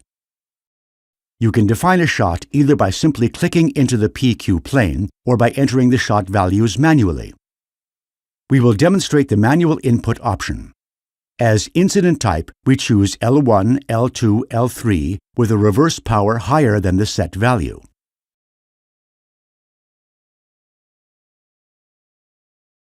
The power can be defined as active, reactive, or total power with angle phi. The respective other fields are calculated automatically. Click Append Shot to add the shot to the table. The shot is also displayed in the PQ plane. In the Zone Assessments view, the assessment for the power shot is shown. It is defined automatically according to the settings from the test object. Now we can start the test. As usual, the test results can be viewed in the module itself and in the report.